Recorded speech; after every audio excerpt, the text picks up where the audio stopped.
Paramashivoham. Om Nithyananda Paramashivoham. Om Nithyananda.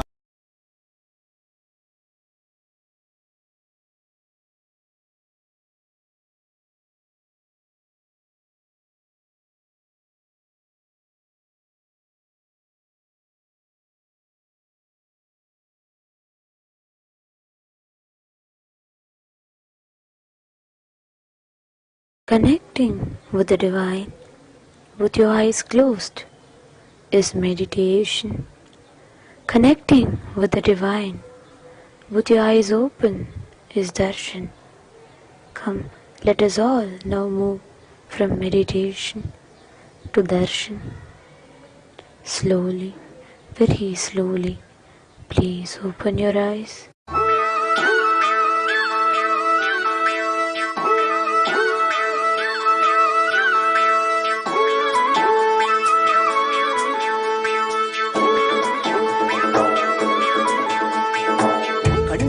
காணாதத கண்டாரே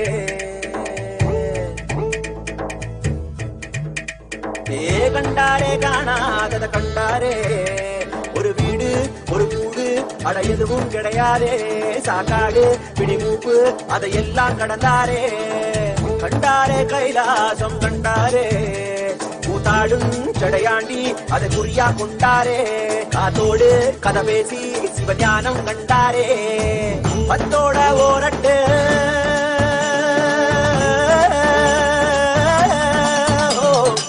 பத்தோட 18 சித்தர்கள் விளையாட்டு எத்தனை பேருக்கு தந்தாரோ கையாட்டு சித்தங்கா போக்கு சிவம் போக்கு என சொன்னாரே பித்தங்கா போக மருந்தாக கணம் வந்தாரே வடகாசி தென்காசி வழிதோறும் சித்தரடி அடியாத்தி முடிஞ்சாக்கா அடையாளம் கண்டுபிடி கண்டாரே காணாதத கண்டாரே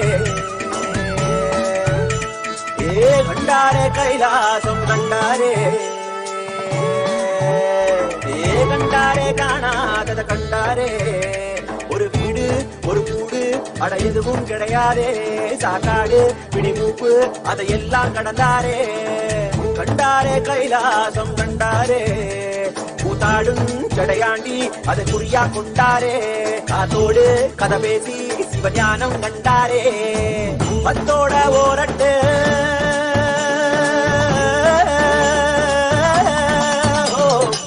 பத்தோட 18 சித்தர்கள் விளையாட்டு எத்தனை பேருக்கு தந்தாரோ கையாட்டு சித்தங்கா போக்கு சிவம் போக்கு என சொன்னாரே பித்தங்கா போக மருந்தாக கணம் வந்தாரே வடகாசி தென்காசி வழிதோறும் சித்தரடி அடியாத்தி முடிஞ்சாக்கா அடையாளம் கண்டுபிடி கண்டாரே காணாதத கண்டாரே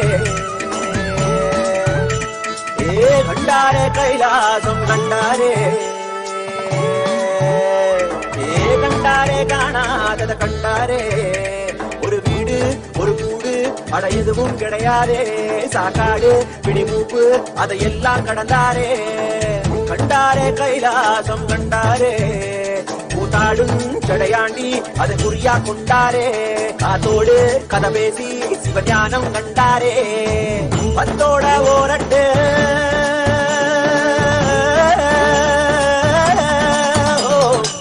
பத்தோட 18 சித்தர்கள் விளையாட்டு எத்தனை பேருக்கு தந்தாரோ கையாட்டு சித்தங்கா போக்கு சிவம் போக்கு என சொன்னாரே பித்தங்கா போக மருந்தாக கணம் வந்தாரே வடகாசி தென்காசி வழிதோறும் சித்தரடி அடியாத்தி முடிஞ்சாக்கா அடையாளம் கண்டுபிடி கண்டாரே காணாதத கண்டாரே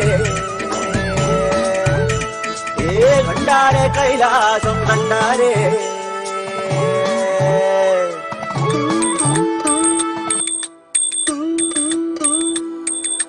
ஐயா சிவ சிவ சிவ சிவ ரகர ரகர சிவ சிவ சிவ சிவ ரகர ரகர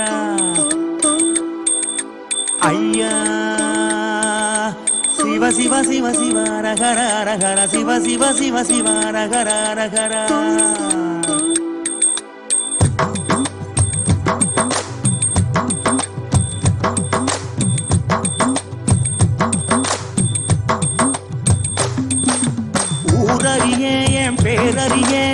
உறவறிய தவத்துறவறிய உள்ளொன்று புறம் ஒன்று பேசறிய உமை சிவன் போலே வேறறிய சிவ சிவ சிவ சிவ ரகர ரகர சிவ சிவ சிவ சிவ ரகர ரகர சிவ சிவ சிவ சிவ ரகர ரகர சிவ சிவ சிவ சிவ ரகர ரகர காலையும் மாலையும் கணக்கறிய நாளும் கோளும் நான் அறிய பாலையும் சோலையும் பிரித்தறிய பரம பரஞ்சோதி அடி சிறிய சிவ சிவ சிவ சிவ ரகர ரகர சிவ சிவ சிவ சிவ ரகர ரகர சிவ சிவ சிவ சிவ ரகர ரகர சிவ சிவ சிவ சிவ ரகர ஐயா ஊனறிய உயிர் உடலறிய மோன பெருவழியை நான் அறிய ஆணறிய பெண்ணறிய ஆதி சிதம்பரம் நான் அறிய சிவ சிவ சிவ சிவ ரகர ரகர சிவ சிவ சிவ சிவ ரகர ரகர சிவ சிவ சிவ சிவ ரகர ரகர சிவ சிவ சிவ சிவ ரகர சாமி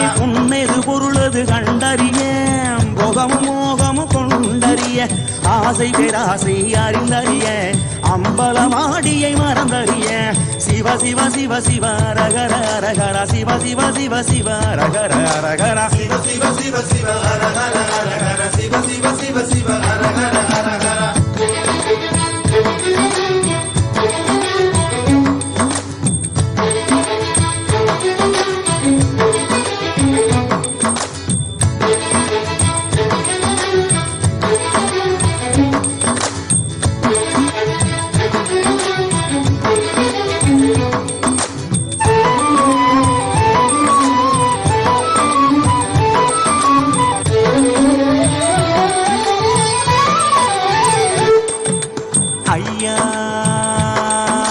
சிவ சிவ சிவ ரகர ரகர சிவ சிவ சிவ சிவ ரகர ரகர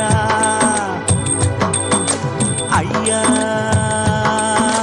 சிவ சிவ சிவ சிவ ரகர ரகர சிவ சிவ சிவ சிவ ரகர ரகர ஆகம வேதங்கள் படித்தறிய ஆறு குளங்களில் குடித்தறிய யாகம் யோகமும் செய்தறிய ஓமுகம் பார்த்து பணிந்தறிய சிவ சிவ சிவ சிவ ரகர ரகர சிவ சிவ சிவ சிவ ரகர ரகர சிவ சிவ சிவ சிவ ரகர ரகர சிவ சிவ சிவ சிவ ரகர ரகர சும்மா ஒருபோதும் இருந்தறிய சுத்த அசுத்தங்கள் பார்த்தறிய ஆத்ம நிவேதன செய்தறிய அர்த்தநாரீசன் அடி சிறிய சிவ சிவ சிவ சிவ ரகர ரகர சிவ சிவ சிவ சிவ ரகர ரகர சிவ சிவ சிவ சிவ ரகர ரகர சிவ சிவ சிவ சிவ ரகர சாமி ஏடறிய சொல் எழுத்தறிய ஏற்றமும் தாழ்வும் நான் அறிய வீடறிய கொடுங்காடறிய சோமசுந்தரனும் மறந்தறிய சிவ சிவ சிவ சிவ ரகர ரகர சிவ சிவ சிவ சிவ ரகர ரகர சிவ சிவ சிவ சிவ ரகர ரகர சிவ சிவ சிவ சிவ ரகர உணவறிய ஊரும் உணர்வறிய உள்யது வெளியது நான் அறிய கணவறிய நனவறிய கனக சபாவரி அடி சிறிய Shiva Shiva Shiva Shiva ரகர ரகர Shiva Shiva Shiva Shiva ரகர ரகர Shiva Shiva Shiva Shiva ரகர ரகர Shiva Shiva Shiva Shiva ரகர ரகர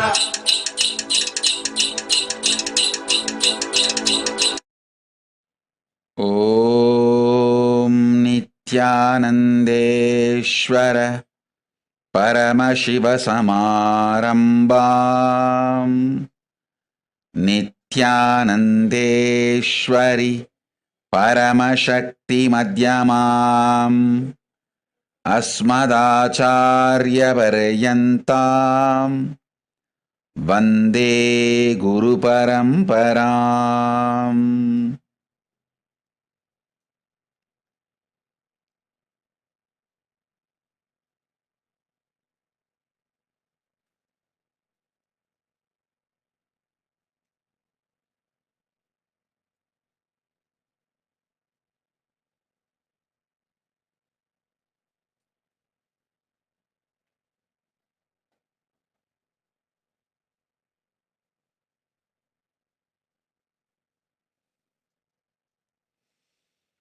I welcome you all with my love and respects.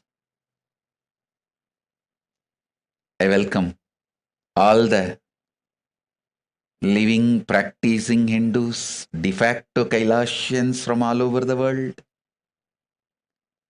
I welcome all the Sarvagnya Pitakartas, Yajamans, manifestors, Shrimahans, Mahants, Sarvavarityahis, Kotaris, visitors, viewers, everyone sitting with us all over the world.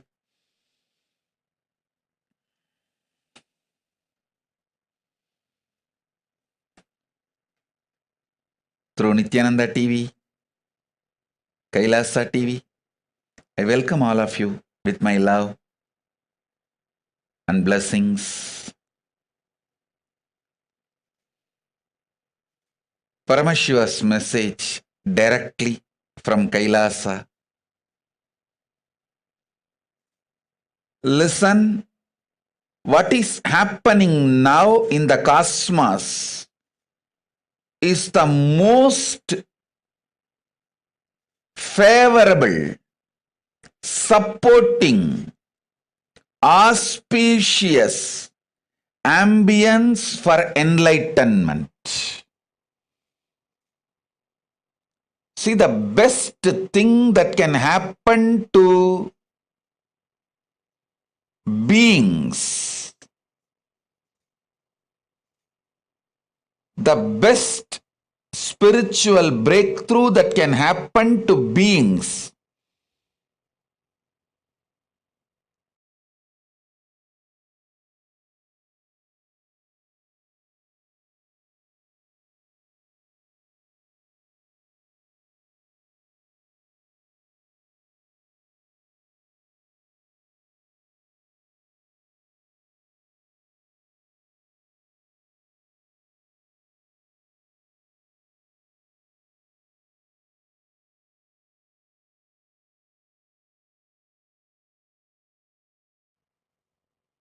listen intensely. Best thing that can happen to consciousness is enlightenment.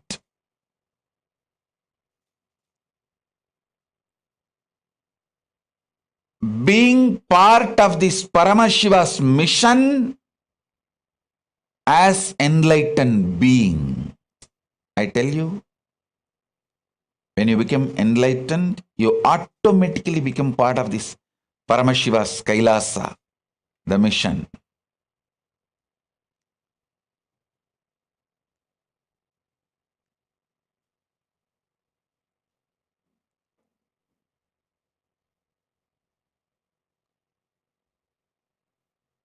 Best thing that can happen to human consciousness is becoming enlightened and being part of this Paramashiva's mission, Kailasa. I tell you, the most auspicious, supporting ambience for that great purpose is happening now. Please listen. See, when you have a good rest, deep sleep, fresh in the morning, you will feel so good about everything, about you, about others, about life, everything. Same way, when you have deep samadhi, you will experience that feel-good feeling billion times more. See, if you had a good food, deep sleep, and wake up, how fresh you feel. You feel so happy about you, others, You feel like blessing yourself and blessing others. You have only very good words and moods for yourself and others. Listen. Same way, if you have a good samadhi, billion times more, you will feel good about you, others, world, everything. It is not even just feel good feeling, it's a reality. From that reality, I am talking to you all. அண்டத்தில் பாய்ந்தேன் அங்கிருந்தே கண்டதை எல்லாம் உங்களோடு கதைத்திட இந்த பிண்டத்தில் மலர்ந்தேன். கண்டதை அல்ல, கண்டதை எல்லாம் கதைத்திட இந்த பிண்டத்தில் மலர்ந்தேன்.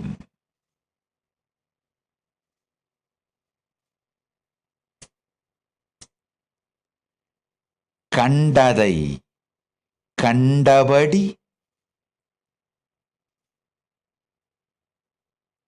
கண்டு உணர்ந்து கொண்டபடி ககனத்து மாந்தர்கள் உங்களுக்கு சொல்லிட இந்த பிண்டத்தில் மலர்ந்திருக்கின்றேன். பிறவா வரமளிக்கும் பெம்மான் சத்தியத்தை உரைக்கின்றேன் கேட்டு மறவாது உயிரில் மலரச் செய்து வாழ்ந்திடுங்கள். Listen intensely.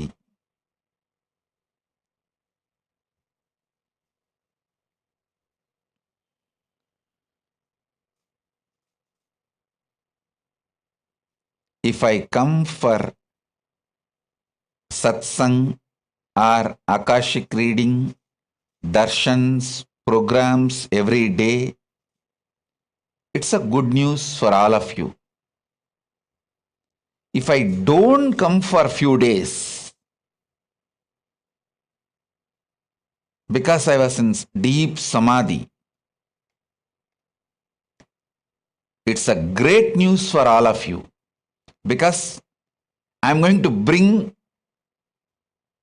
some more great, best things to planet Earth from Kailasa. Every time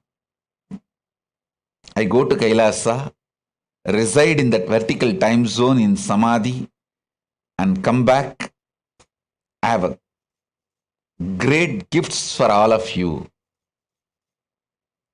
Listen.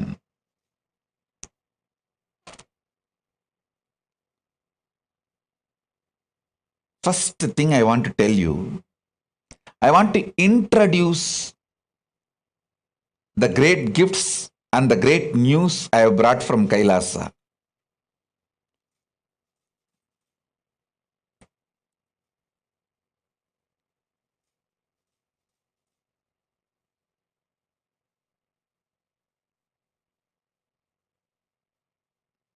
First, listen.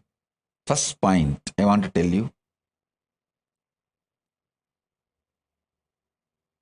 The purpose of human consciousness is getting matured, getting enlightened, being part of the Paramashiva's mission as enlightened being. This is the purpose. See, everything else is just shit. I am not against money, infrastructure, material comforts, luxury. I am not against any of that. But all of that cannot replace your consciousness flowering and getting enlightened.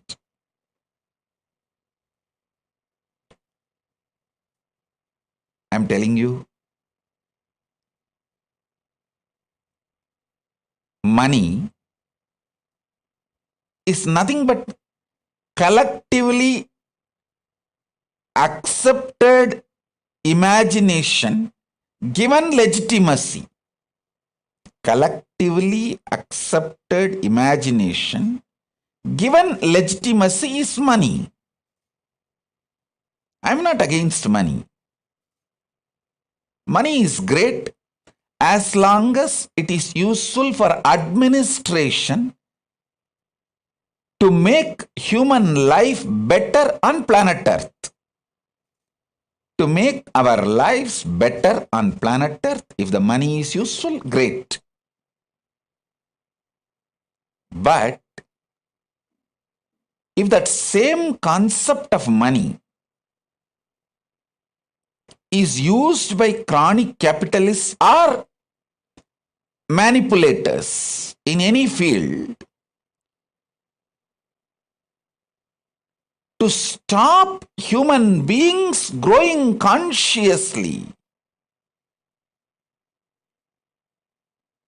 then I am against money. Be very clear.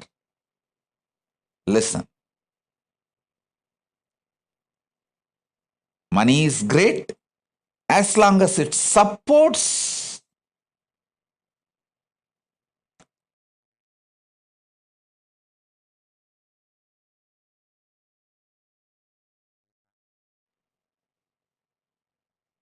Listen, money is great as long as it supports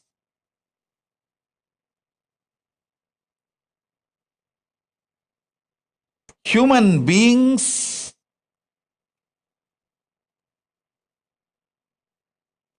to make human life better on planet Earth.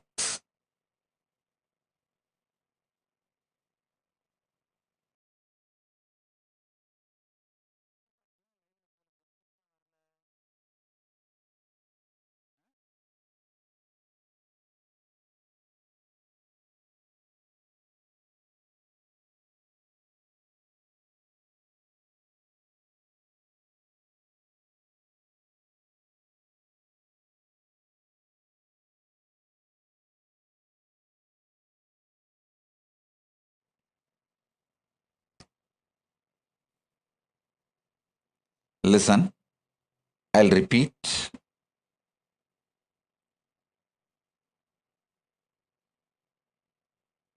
If you are all able to see me, hear me, please wave your hands. Because I'm seeing the live streaming is getting just disconnected. I think now it's clear. So let me repeat.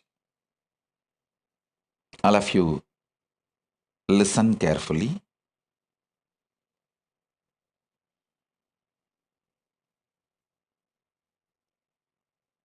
Money is great if it is useful to make human life better on planet Earth, because that very concept was imagined and given legitimacy to make human life better. For example, at this present given situation,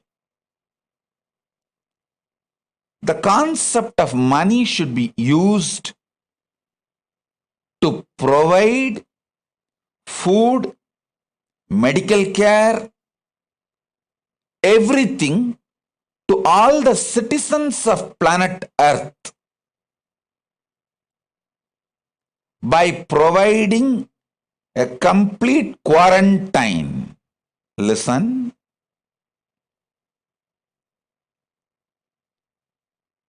For now, especially this corona Delta virus and Delta plus virus, the way it is spreading, the way it is evolving, becoming different, all human beings all over the world should be provided absolute multi-layer quarantine till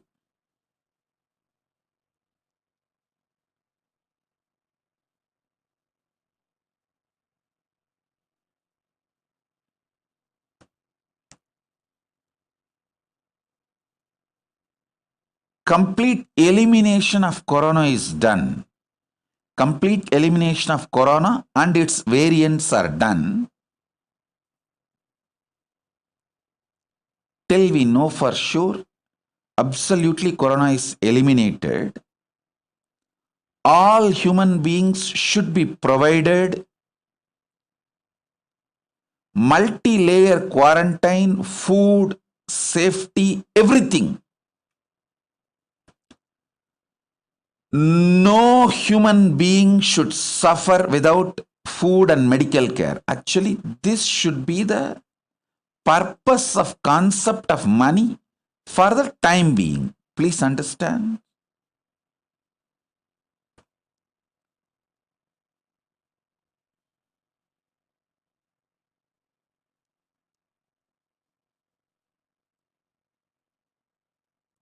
I'll explain step by step where humanity is missing, where the decision makers are failing to see the blind spot.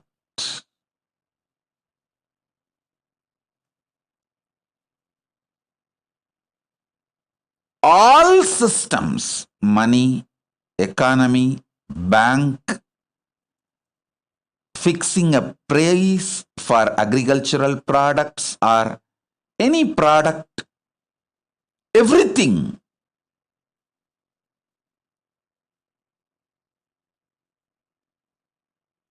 is just to make human life better on planet Earth.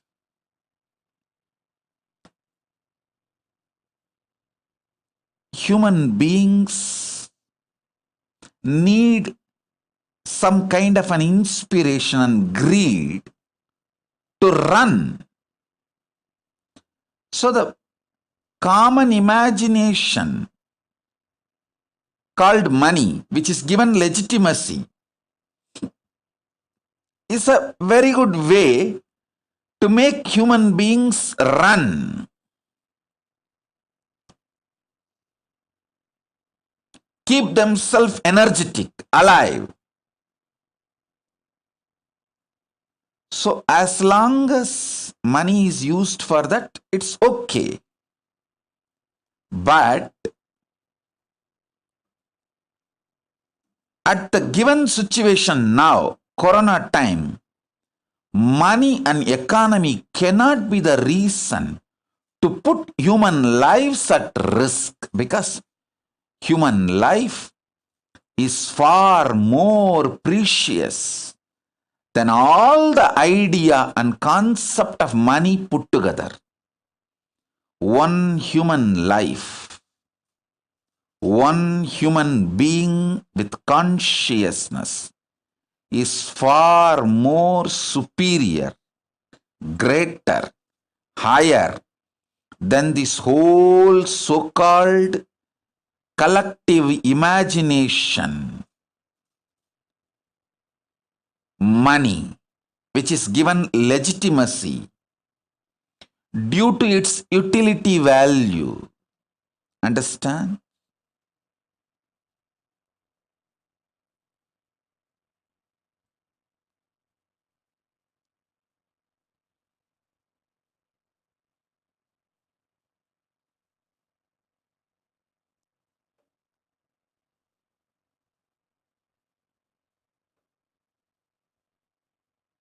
The whole system, the man-made human civilization, need to remember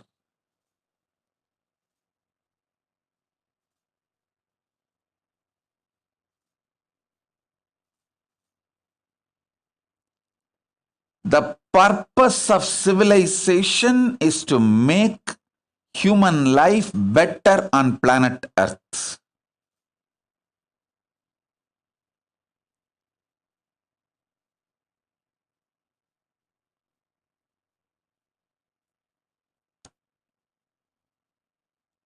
We just need human beings to look at this whole human civilization with fresh eyes. What our ancient enlightened rishis, the forefathers of our civilization, from Paramashiva, Paramashakti, the whole Guru Parampara, our ancient visionaries of this human civilization. What was their vision? Are we going towards that? It is time we just sit back, look with the fresh eyes.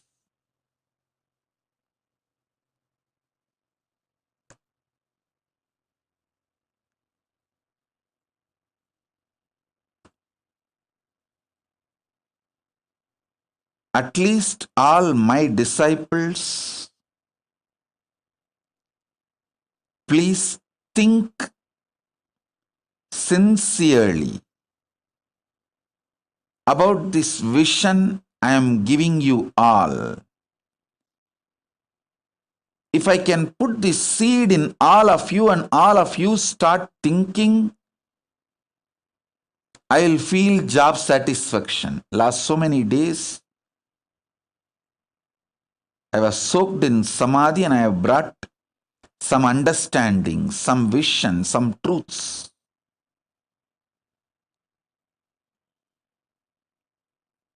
To share with all of you. First,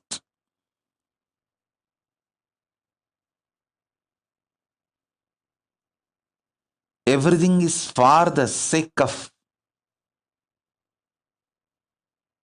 human consciousness to flower, get enlightened, be part of this great Paramashiva's mission of making everybody enlightened.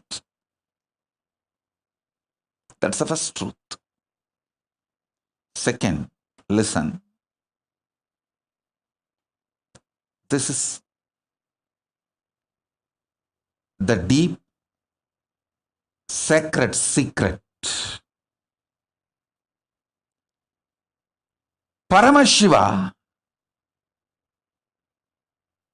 has 5 phases: creation, sustenance, rejuvenation, delusion, liberation.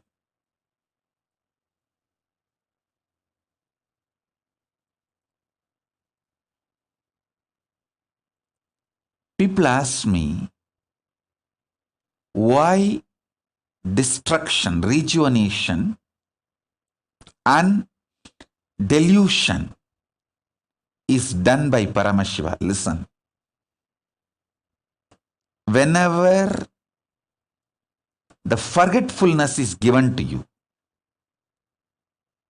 when you start forgetting the past, when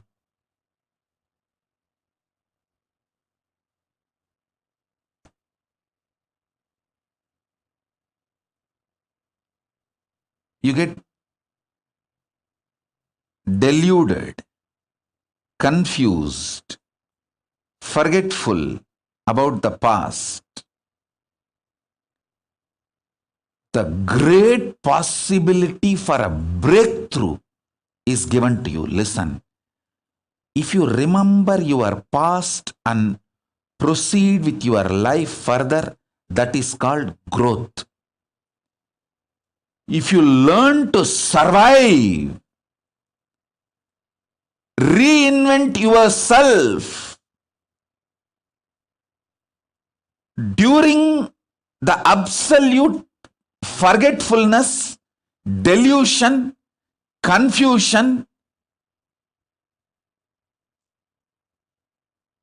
If you learn to survive and reinvent yourself at these crucial moments, it will be breakthrough, not just growth. Paramashiva is providing an amazing opportunity for all of us to have a breakthrough. Listen, I am not soothsayer, or I am not this positive thinking paprapa. No, I am neither positive thinking Bhagavas nor life negative person. I tell you the truth as it is. As it is. See, if you remember your past and continue to proceed in your life, it is growth. So you remember, you used to make hundreds of thousands per year. Now you want to work hard and progress and proceed, manifest your creativity, hard work, intensity, all that, and you proceed from 100,000 to maybe 1,000,000. That is the growth based on your memory track. But whenever there's a complete winding up, your memories are no more useful, your past track record is no more relevant, utter confusion, delusion, things are just melting down in front of your eyes. Whatever you thought useless in your life, you suddenly find so much of value for it, and whatever you thought very useful as a pillar of your life, suddenly becoming irrelevant and no more useful.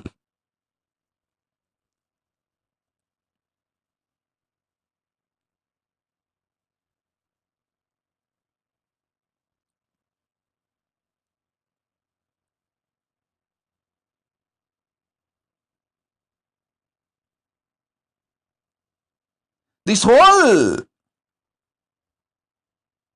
delusion, throbhava,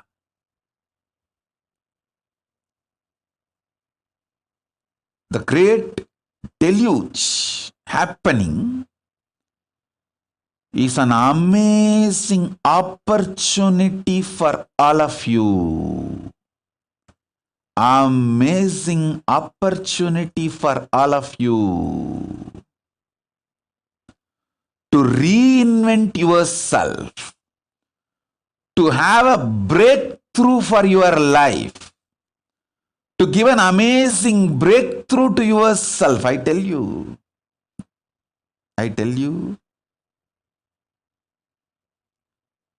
so many people all over the world, I am seeing many things they felt is the most important pillar, foundation of their life is neither relevant nor useful. It is not even there. Suddenly it is not there. It's just not there. Many things which you thought is not great part of your life become so relevant, too important. Some few spiritual understandings, ideas which you never thought is too important, some spiritual book, suddenly now all of that has become too relevant, and you are spending time with that books, with that spiritual material 24/7. It has become so relevant. Every word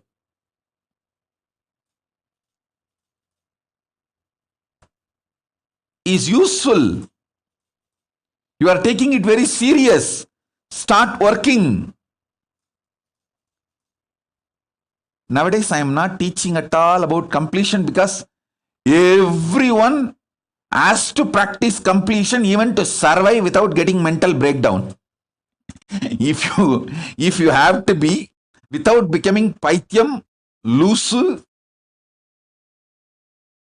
and sail through this great deluge and the whole pralaya, you have to practice completion and spiritual truths.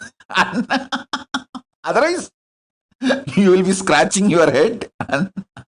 Otherwise, what will happen to you? Nobody knows. How you will be, nobody knows. The spiritual truths have suddenly become so relevant,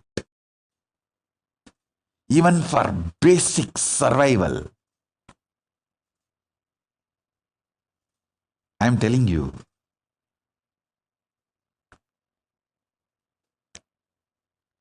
This great pralaya happening is an amazing opportunity for all of you to reinvent yourself,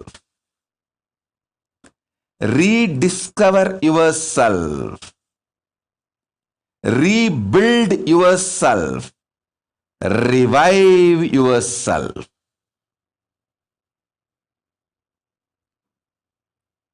You don't need to be growing. You can just be recreating yourself. Many of the things which you thought very important in your life, relationships, people, wealth, buildings, home, office, infrastructures, many of that is no more part of your life. Some have become even irrelevant.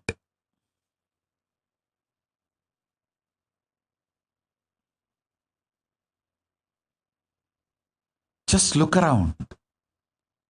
2 years before this pralaya started, what all was two important relevant things of your life, with what all you were spending your time, life, what was the focus of your life, your future plan, everything. Now see, I am telling you, Paramashiva is providing an extraordinary possibility, a powerful space. You may never get another pandemic, pralaya like this, even if you want, next few hundred years. Let us not miss it. It's an amazing opportunity to get enlightened. Listen carefully. I'll repeat. I wanted to repeat every statement I am making 10 times so it gets into your inner space. Listen.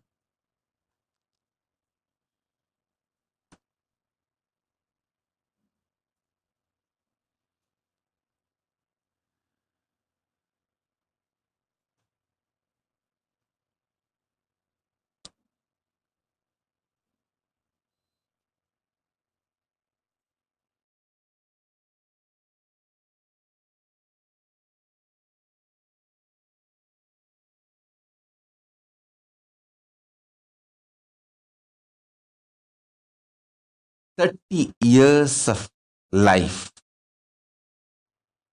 Usually 30 years is called as one generation in normal society. One generation, what maturity it brings to the individual human consciousness. See, if you lived 30 years, how much you evolve, get matured in your cognition and decision making process about life. that one generation, 30 years maturity has come for human beings in just last 30 months. And I am telling you, mark my words, this Corona Delta Plus is going to give full one generation maturity in next few months. Last 30 months have given 30 years maturity for human consciousness. I am telling you, many good things have happened due to this pandemic, this pralaya. People have started realizing there are many things without which they can live. There are many important things they really need, especially the need for the spiritual strength.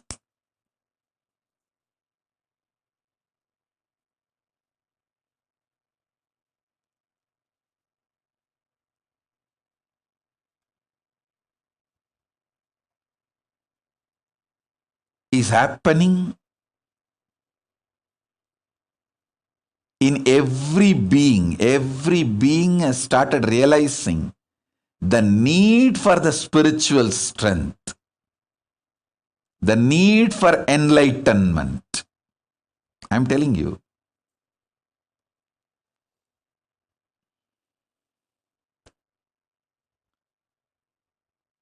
This last 30 months have given humanity the maturity which usually comes by 30 years, one generation.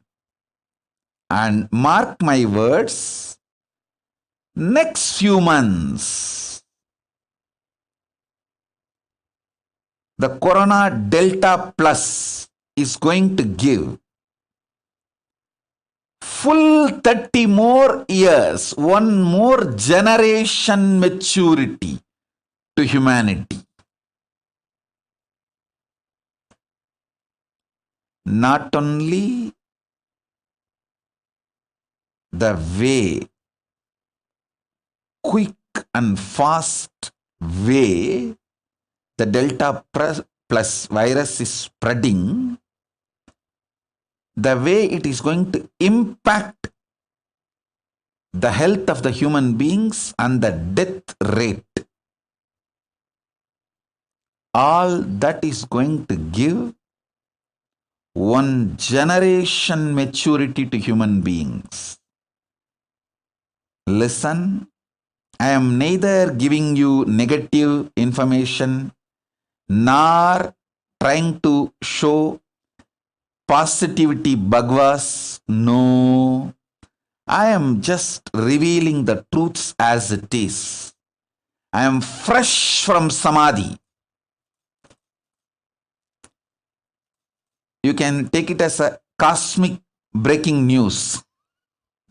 I am directly coming from ground zero, where the decisions are made, where things are happening from Kailasa, and giving you the breaking news, cosmic breaking news, cosmic updates, cosmic flash news. Listen carefully.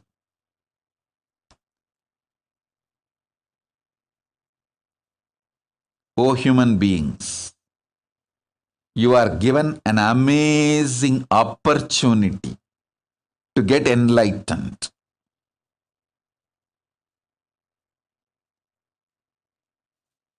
Let your first priority to be being alive. Keep yourself healthy, physically, mentally. Learn, practice as much as possible intensely Nirvikalpa Samadhi, the science of unclutching, science of completion, science of power manifestation. I have already revealed all these sciences to all of you. It's all available freely. Pick up and start practicing intensely. Because everything else is irrelevant. The consciousness you built, the health you are having, only these two is relevant after this great pralaya settles down. Nothing else is relevant. Hey, billionaires are dying like a rat and cat in the street.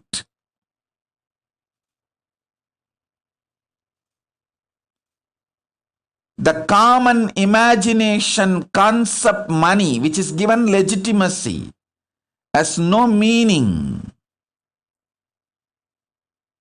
First, be alive, be healthy, physically, mentally. Use this opportunity to get enlightened consciously. Do not try to take me for granted. Saying, oh, Swamiji will tell the same thing only. I may be telling the same thing, but you are not in the same situation. The world is different now. Earlier, enlightenment was a luxury option. Now it is survival, fundamental need.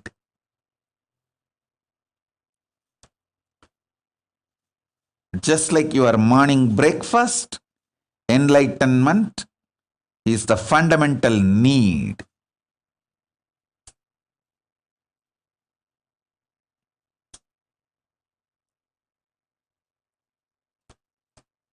Listen intensely.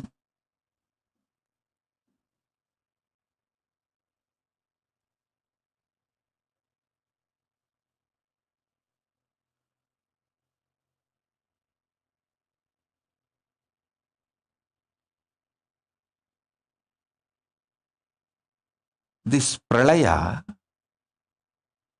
by thoroughly shaking all your ideas, plans, imaginations, it is upgrading you, updating you, making you matured more than one generation. 30 years. Usually what changes will happen in the human society, whether mentally, physically, the way the economy functions, the way humanity evolves. See, 30 years before, the idea of passport, visa, and now the idea of the passport, visa, it has matured like anything. Few years before, the president of the Ecuador announced that they are going to create a system where the idea of passport and visa become irrelevant for humanity. Means the free travel. I am giving you a rough paraphrased version. You can Google and get that news link.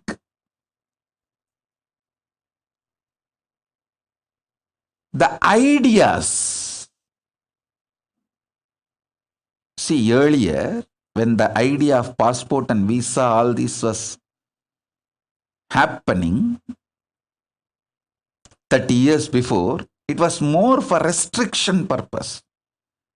Now it is more for facilitating purpose.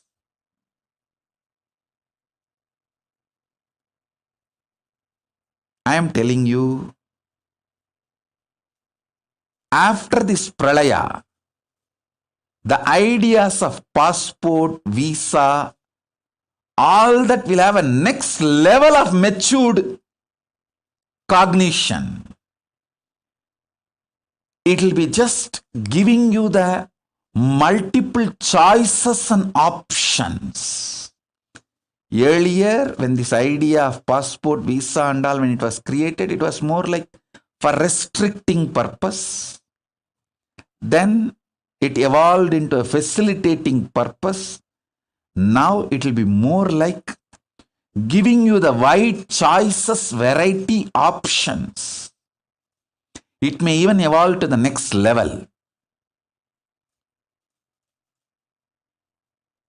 Because the way human beings are going to die, every country will want more human beings in their country. The human beings are going to be more important than any idea of billions or millions or trillions. The importance is going to be shifted more on human beings. And I am telling you very seriously, humanity is going to wake up and respect the nature, planet Earth, and the nature as a living energy. It is not there for us to exploit. No. The nature is a living organic energy which is verily part of our existence, which plays a major role in our existence. Humanity is going to wake up to this truth. So the vegetarianism will become lifestyle. The deforestation will stop. Multiple side effects are going to happen. Like when this global warming has caught the attention of the human beings, how many major decisions were taken and how humanity started looking at everything in a matured way. This pandemic, last 30 months have given 30 years maturity, and next few months is going to give next 30 years maturity. One more generation maturity. Human beings are going to have just in next few months. Understand? The other day I was reading an article. Somebody was trying to justify, even during the plague in India, we had 10 to 20% of the population dying, but we stood back. Yes, I am not saying we are not going to stand back. We are not going to revive ourselves. No, I am not saying that. Be very clear. When 10 to 20% of the population was wiped out during the plague and those pandemics, there was no cell phone, there was no live streaming, it was not impacting the living human being's consciousness that strongly. See, even the message you receive, the news you receive will be verbal, very less photographs.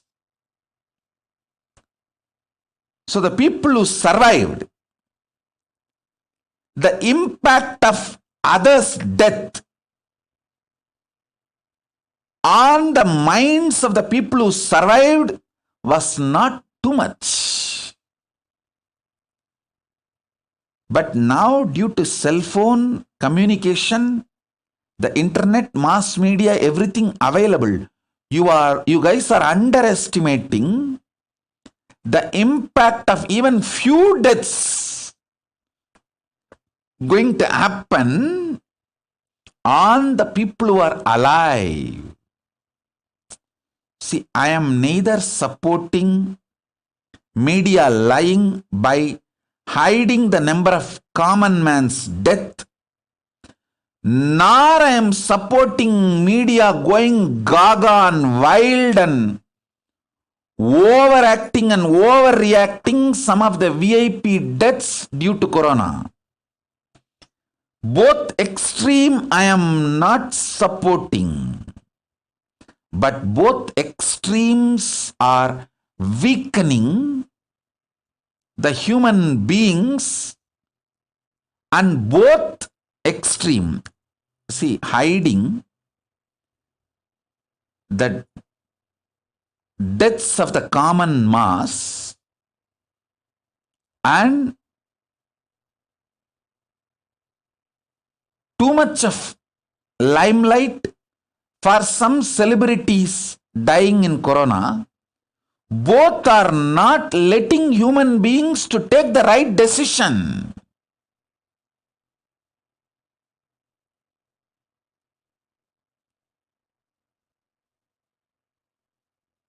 We need the truth, facts, for human beings to take the right decision about life.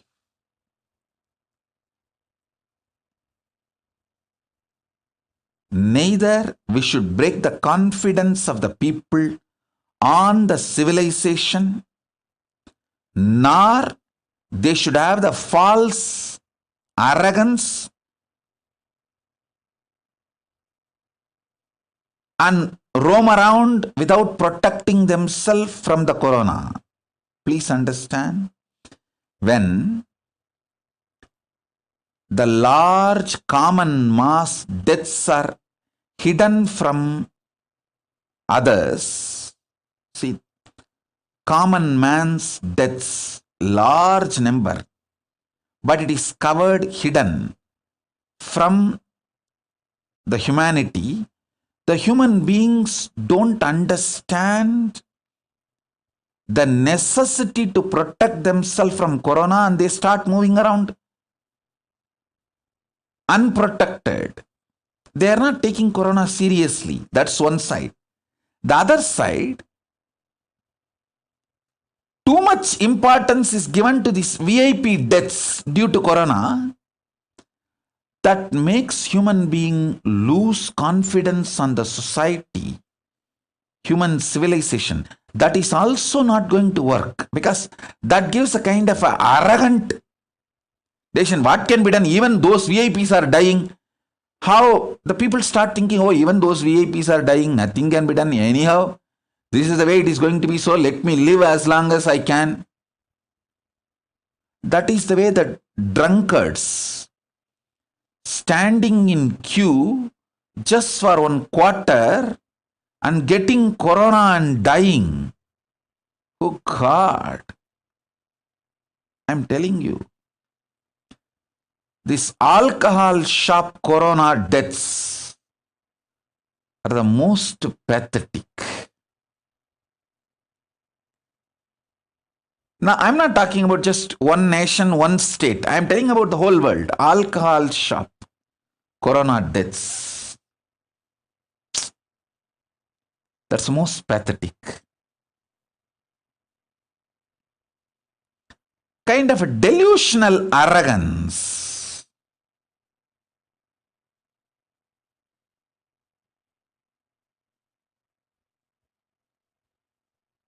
Enters into human beings. Neither this extreme is right nor that extreme is right. Neither hiding the mass common man's deaths are right, nor giving too much of limelight to the celebrity deaths due to corona is right. Both are wrong. People need to be given the fact, not only fact, they need to be educated rightly and especially provided the ambience and security. All the decision makers all over the world, on behalf of Kailasa, I request all of you, please provide food, basic medical care, shelter to all human beings under your care. Multi-layer quarantine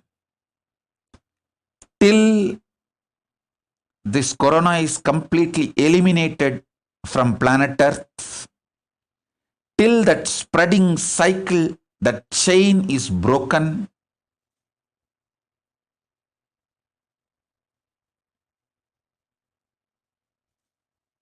Give people security about their future, confidence about their life,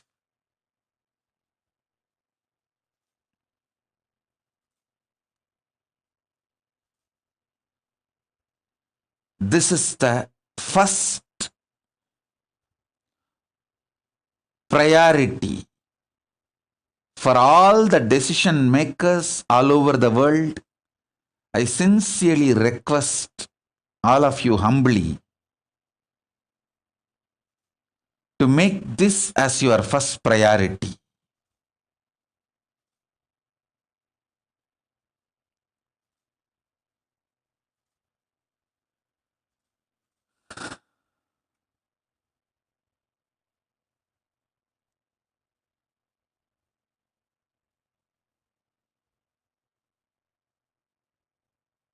And I am not the kind of a person who will just put the responsibility on others and keep quiet. No. I am a kind of a person, I will do first whatever I can, then what I am doing, the same thing I will request others to do. That is the reason I have opened all the ashrams, temples, properties Kailasa has to provide multi-layer quarantine, protection from corona, corona delta plus, providing food and very authentic Hindu medical care. I tell you, it is very unfortunate. The Hindu medical systems are taken for granted, destroyed, abused, disrespected. Very systematic way by the anti-Hindu elements. But the Hindu medicinal system surely has everything needed to save humanity from corona and all the variants of corona. Whether protecting yourself, prevention level, or after getting corona, curing, healing, recovering, and after fully recovered, the post-recovery health maintenance and fully getting back to your health and back to your original form, the pre-corona health level, in every level. The Hindu medicinal system, when I say Hindu medicinal system, I mean Siddha, Ayurveda, and all the subsects, branches of Siddha and Ayurveda.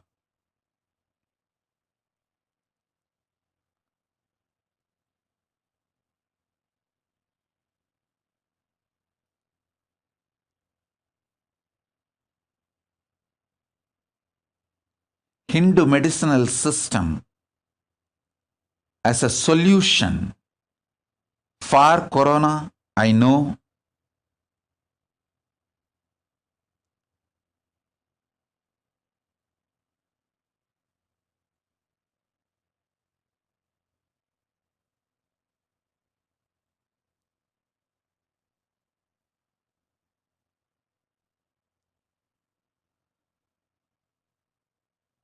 Whatever way I can help, I'll continue to help.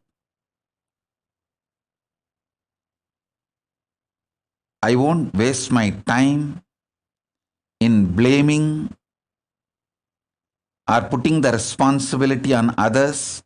I will do whatever I can and request others also to be part and serve. Whatever way you can serve, especially decision makers.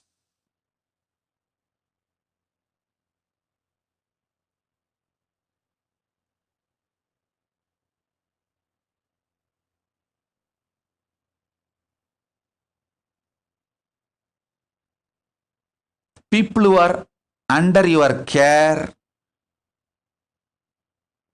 people who entrusted you to make decision for them, the rulers, decision makers, administrators of humanity all over the world.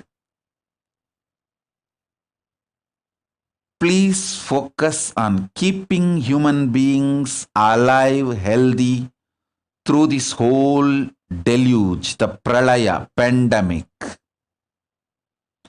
Let the focus be on keeping people alive, happy, healthy.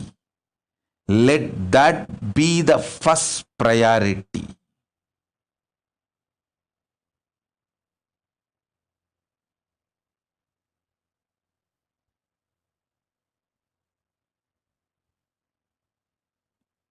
Let that be the first priority.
I have brought the signs of enlightenment.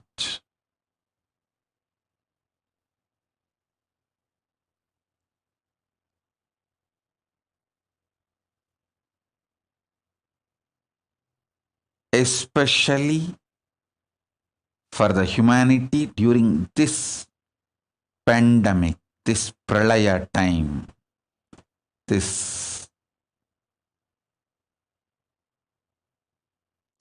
huge, the deluge, the pralaya time. Next few months, I'm going to focus on making as many of you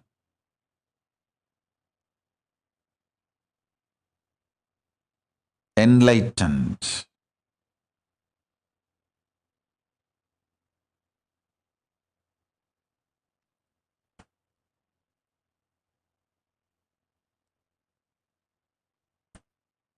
So this instruction is for all the Kailasas, means all the ashrams, temples, our adhinams,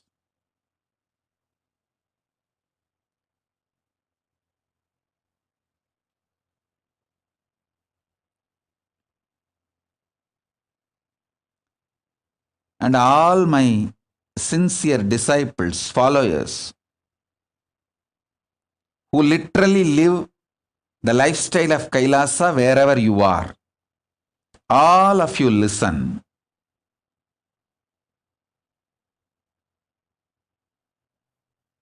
Next few days, start taking these 3 herbs in your food.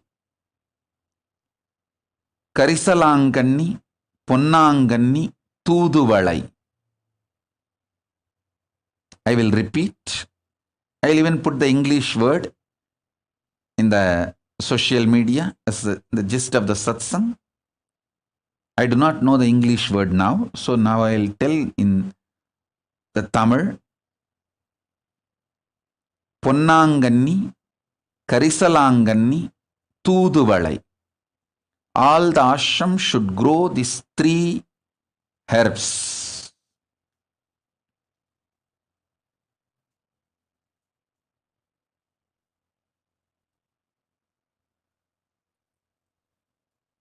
If you are not able to grow, at least buy. Add this in your food. You can even cook and eat, or make juice and drink. In any form, add at least little quantity of all these 3 every day. Every day, add all these 3. Please listen. These 3 herbs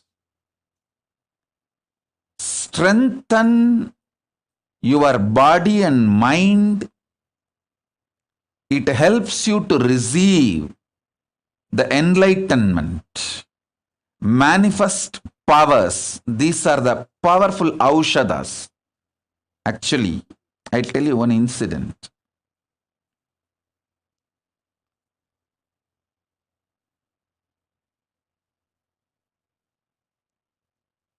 Somebody came to my guru, Raghupati Yogi, asking for a solution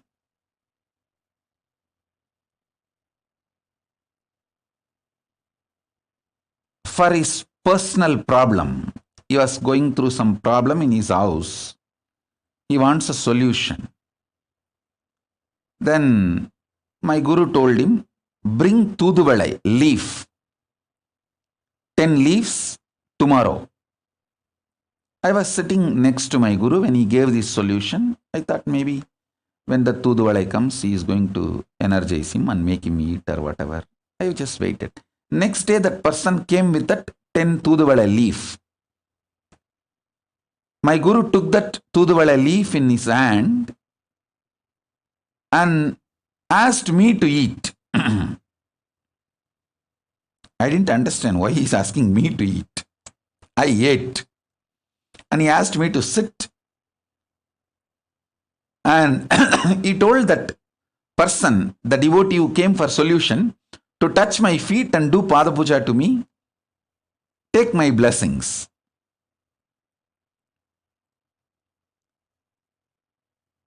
And that person just obeyed my guru and did. My guru told me, you just sit straight. And he told me that be in that Brahmadhyana, Nirvikalpa Samadhi. Sit straight. I sat. That devotee did the Pada Puja and whatever he was supposed to do. Then my guru told me, bless this person. As my guru told me, ordered, from that Nirvikalpa Samadhi, I blessed him. He went away. Maybe in 10-15 days, he came back saying that the whole problem is solved completely. I asked my Guru, what exactly happened? Tell me. Raghupati Yogi told me, hey, you are Paramashiva. When time comes, you will realize. Whether you realize or not, whether you realize that now or not, you are Paramashiva. When time comes, you will realize that is different.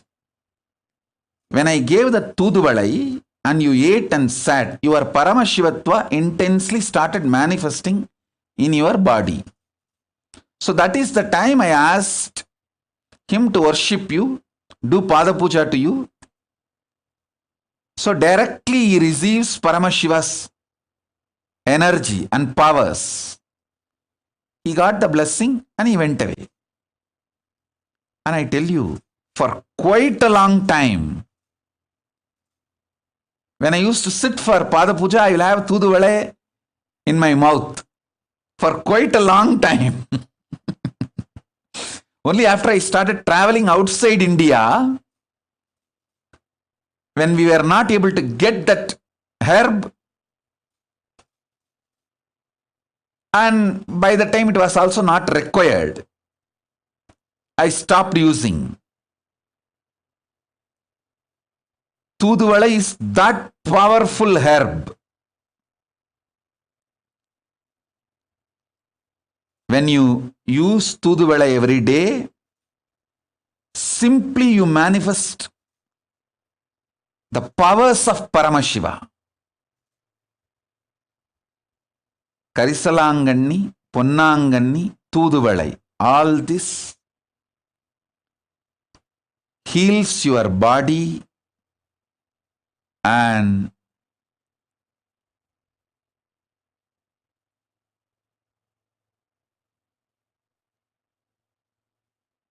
makes you manifest the powers.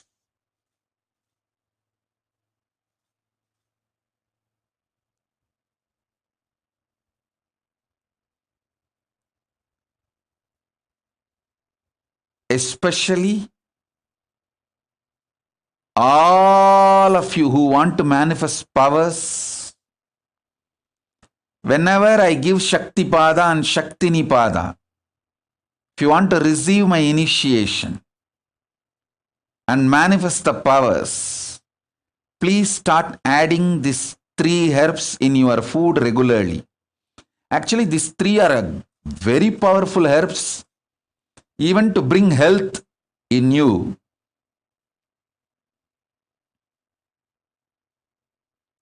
How much quantity to use? You can just Google any Ayurvedic or Siddha website. They'll tell you. Maybe 10 leaf maximum per day. 10 leaf of Karisalanganni, 10 leaf of Ponnanganni, 10 leaf of Tuduvalai. You can take it in the morning or noon or in the evening. You can make tea.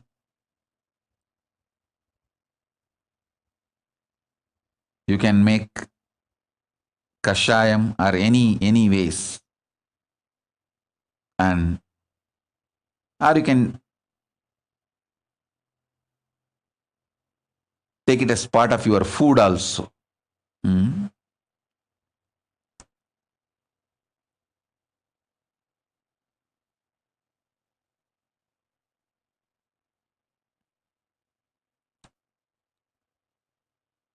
All the sannyasis, brahmacharis, Gurukul Balasans should take these 3 herbs every day. All the ashrams should start growing these 3 herbs every day.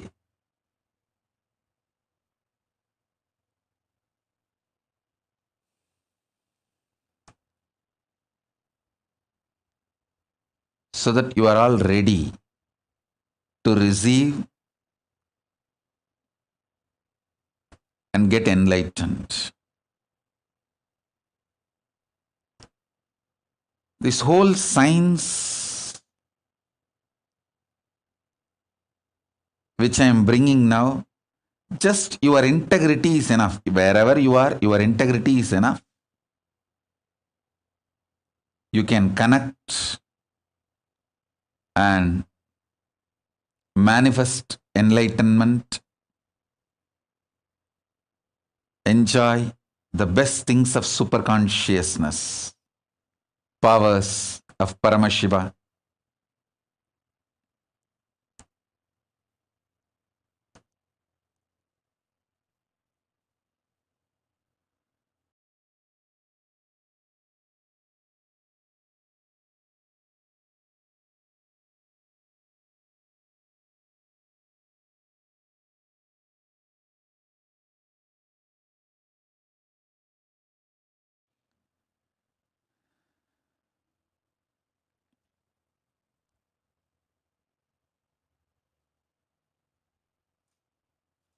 All the adinams, ashrams, if you start growing in the ashram, especially where I used to walk, in that very land that Aushadha can be programmed through the energy.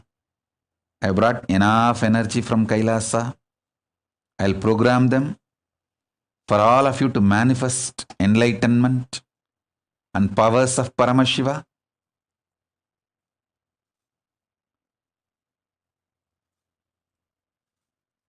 And I also wanted to tell all the Adinavasis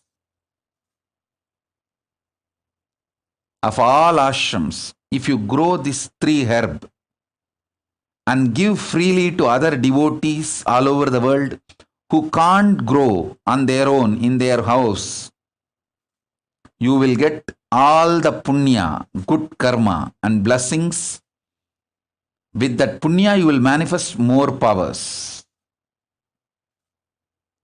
All the sannyasis of Kailasa, actually it is your responsibility to provide all the spiritual support without charging.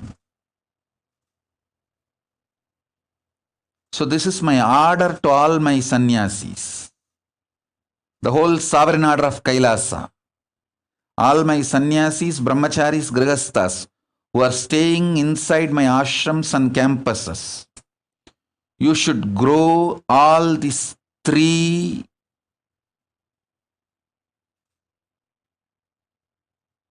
herbs. Karisalanganni, Tuduvalai, Ponnanganni. And not only you can consume, you can enjoy it. You should distribute to anyone who has free of charge. Free of cost, you should give. Maybe you can let people pay the transport. Shipping expense they can pay. But the herbs themselves should be given freely, especially grown in our campuses where I lived, where I used to walk around, where that breathing space is there still intensely. Tiruvannamalai Ashram, Adi Kailash, Bididi, Salem Adinam, Rajapalayam. These are the ashrams. Hyderabad, where I physically, literally lived, walked around, energized that whole land, energy fields. All the ashrams I mentioned, all those Adinavasis should grow these herbs. You should use and share with the world. This is your responsibility. Devotees all over the world are donating money, funding us. So we should be doing this kind of spiritual support and services to everyone. It's our responsibility.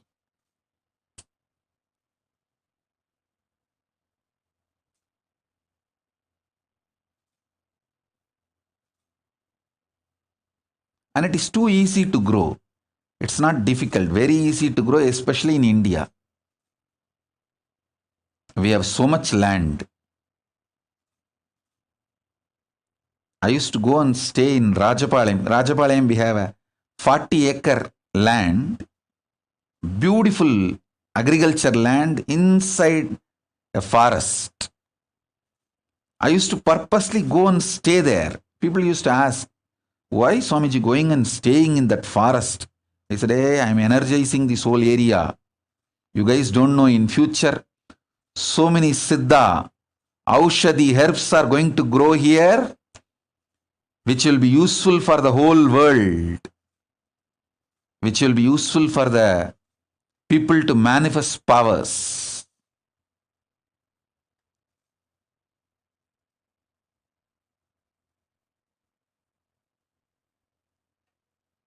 So all those people who are in our ashram, it's my order, take this as Guru Vak, grow these 3 herbs, you also enjoy and share it with the world, free of charge. All the Aushadha cannot be sold. Paramashiva is very clear. Education, medical care, food, these 3 has to be absolutely free of charge in Hindu tradition. When you are giving education, you can accept Guru Dakshina, which is voluntary. Sometimes people offer, it can be accepted. But the transaction or the bargain cannot exist as a compulsory prerequisite for knowledge transmission.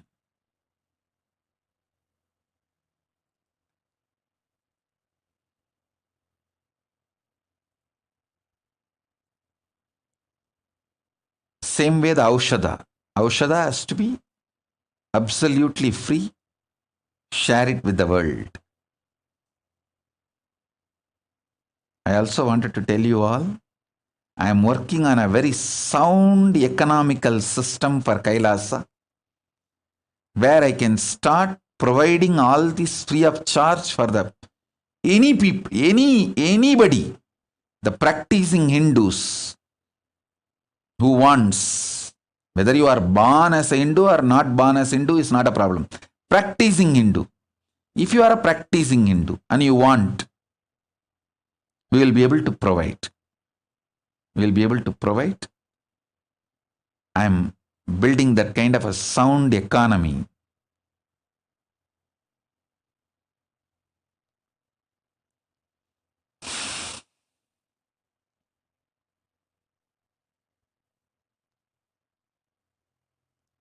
The real economy of the future is conscious centric, not money centric. It is conscious centric. Usefulness to the world, usefulness to the human beings, usefulness for the human consciousness to get enlightened.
This few hundred acres which I already energized, did the prana pratishta and left.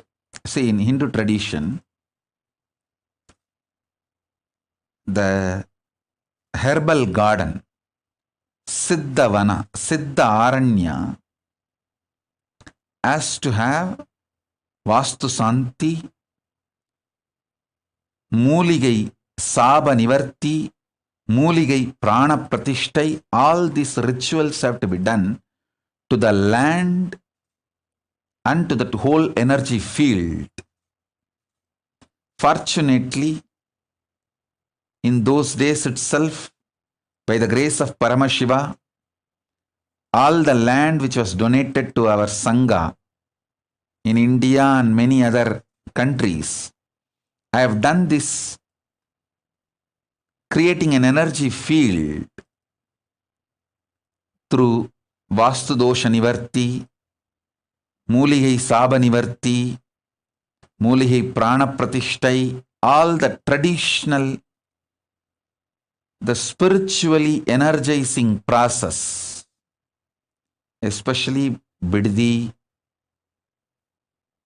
Adi Kailash, Tiruvannamalai, we have multiple lands. In all the lands, I did it. And Salamadinam and Rajapalayam, we have multiple pieces of lands. In all the lands, I did it. And Erode, Tiruchengoda Adinam.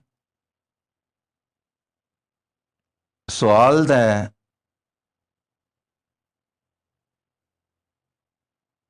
sovereign order of Kailasa, Brahmacharis, Grihasthas, Sannyasis, Naishtika Brahmacharis of the Kailasa,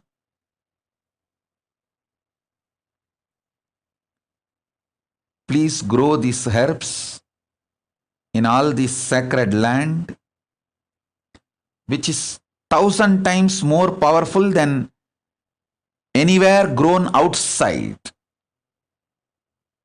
Because this will be powerfully spiritually programmed. And this, which we grow inside our energy fields, will be powerfully spiritually programmed one, and it retains its spiritual energy. And directly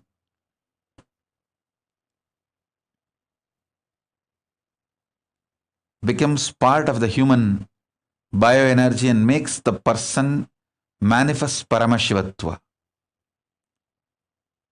So, all our Adinam should take the responsibility, at least growing and sending it to our devotees who are very sincere in power manifestation, who want to really get enlightened.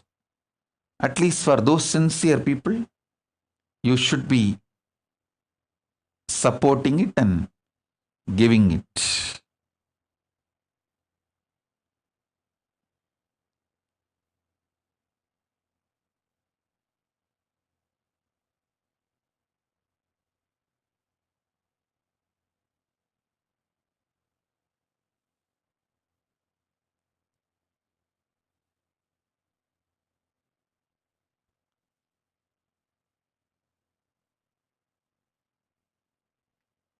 I'll continue with further satsangs and initiations to transmit this sacred enlightenment science and power manifestation science, which I brought from Kailasa with all of you.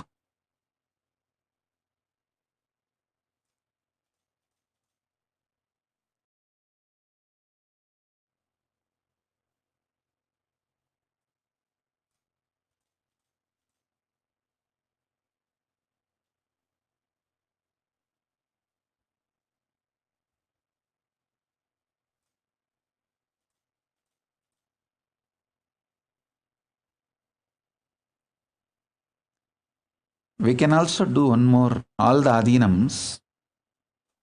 We can grow these plants and make even seeds from these plants and send that to people all over the world so they can grow. That seed will have the same power, same spiritual energy and spiritual programming. So that service also is great service.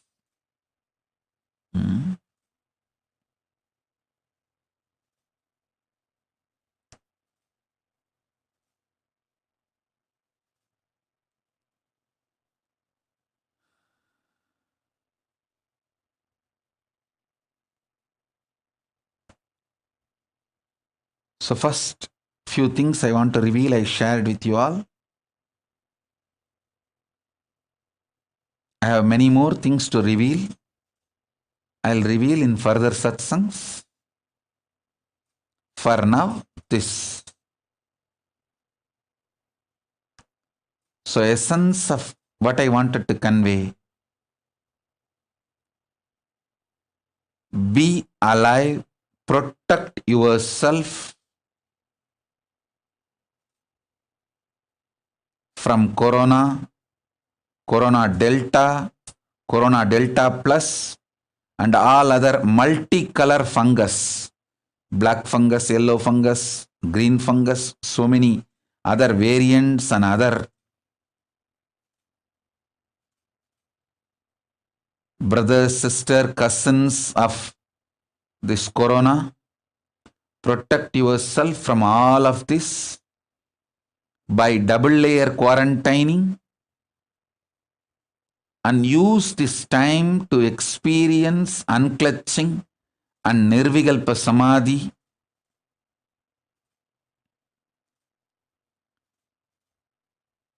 Don't waste your time. Keep yourself healthy, physically, mentally.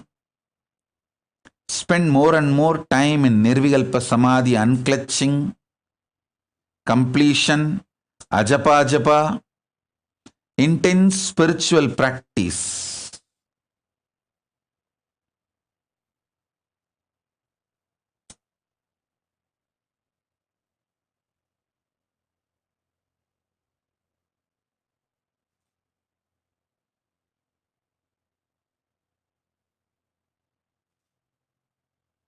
Don't waste this time. This is a time to get enlightened. It's a time to get matured and reinvent yourself and manifest powers of Paramashiva. So with this,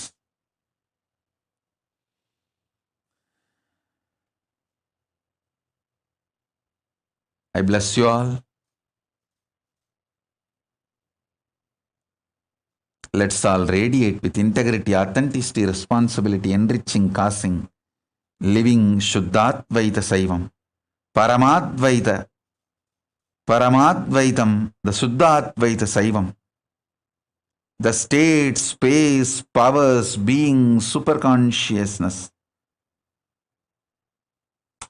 and Kailasa of Paramashiva, Paramashivoham, Om Nithyananda Paramashivoham, the eternal bliss, Nithyananda. Thank you. Be blissful.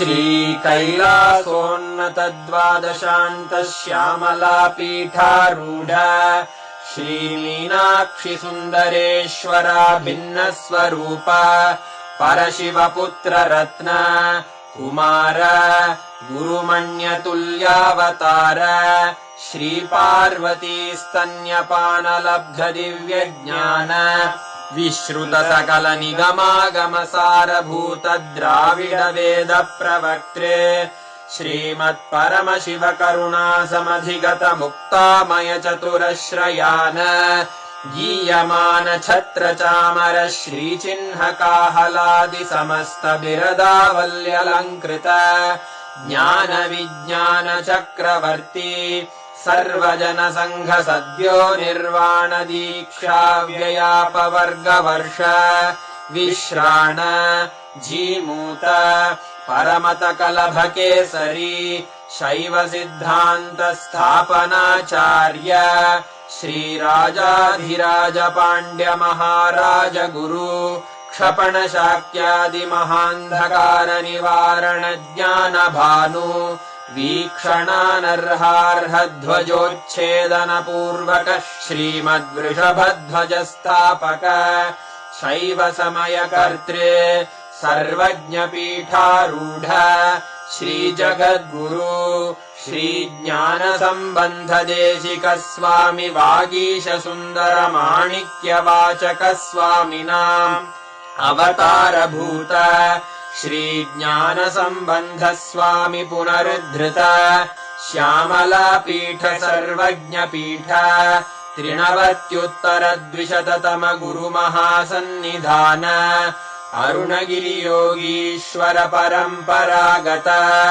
Arunachal सर्वज्ञपीठ गुरुमहासन्निधान Kailash परम्परागत काञ्ची कैलास सर्वज्ञपीठ त्रयस्त्रिंशदुत्तरद्विशततम गुरुमहासन्निधान नित्योत्सव नित्यमङ्गल नित्यकल्याण नित्यरजित कैलास परम्परागत आदिकैलास नित्यानन्दपीठ महासंस्थान महासिंहासन पीठकर्तः साक्षात् श्री परमशिव समुद्भूत कैलास परम्परागत वैवस्वत मनु इक्ष्वाकु हरिश्चन्द्र भगीरथ श्रीरामचन्द्र शूरसेन इत्यादि अनवच्छिन्न सार्वभौम चक्रवर्ति परम्परागत चतुष्षष्टि योगिनी मण्डित चतुष्षष्टि सम्प्रदाय प्रवर्तक मनुधर्मशासन सूर्यवंश प्राप्त सर्वज्ञपीठ सुराङ्गि साम्राज्य मूर्धाभिषिक्त चूडामणे साक्षात् श्री परमशिव समुद्भूत कपिल महागुरु पुनरुद्धृत महानिर्वाणिपीठ अष्टोत्तर सहस्र श्री महामण्डलेश्वर साक्षात् श्री परमशिव सिंहासनाभिषिक्त समस्त गणनायक श्री महागणपति समारंभ अनवच्छिन्न पीठाधीश्वर गुरु परंपरा प्राप्त अटल पीठ अष्टोत्तर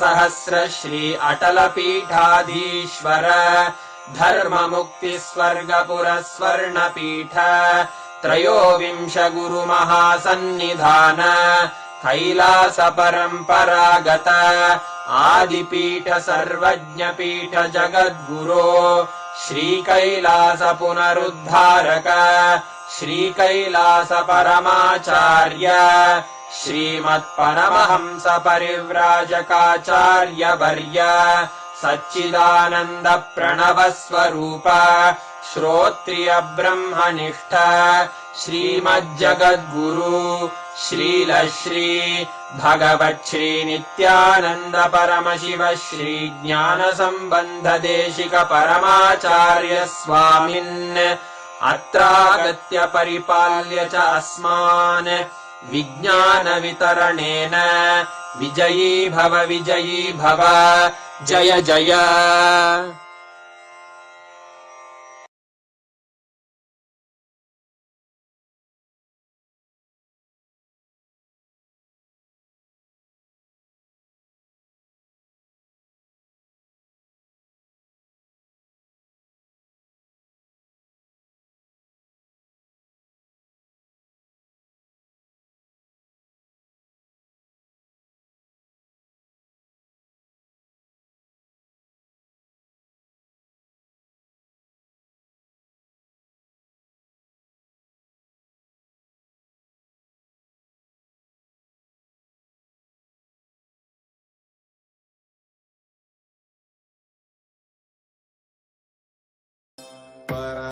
Paramashivoham Om Nithyananda Paramashivoham Om Nithyananda Paramashivoham Om Nithyananda Paramashivoham Paramashivoham. Om Nithyananda Paramashivoham. Om Nithyananda Paramashivoham. Om Nithyananda Paramashivoham. Om Nithyananda Paramashivoham. Om Nithyananda Paramashivoham.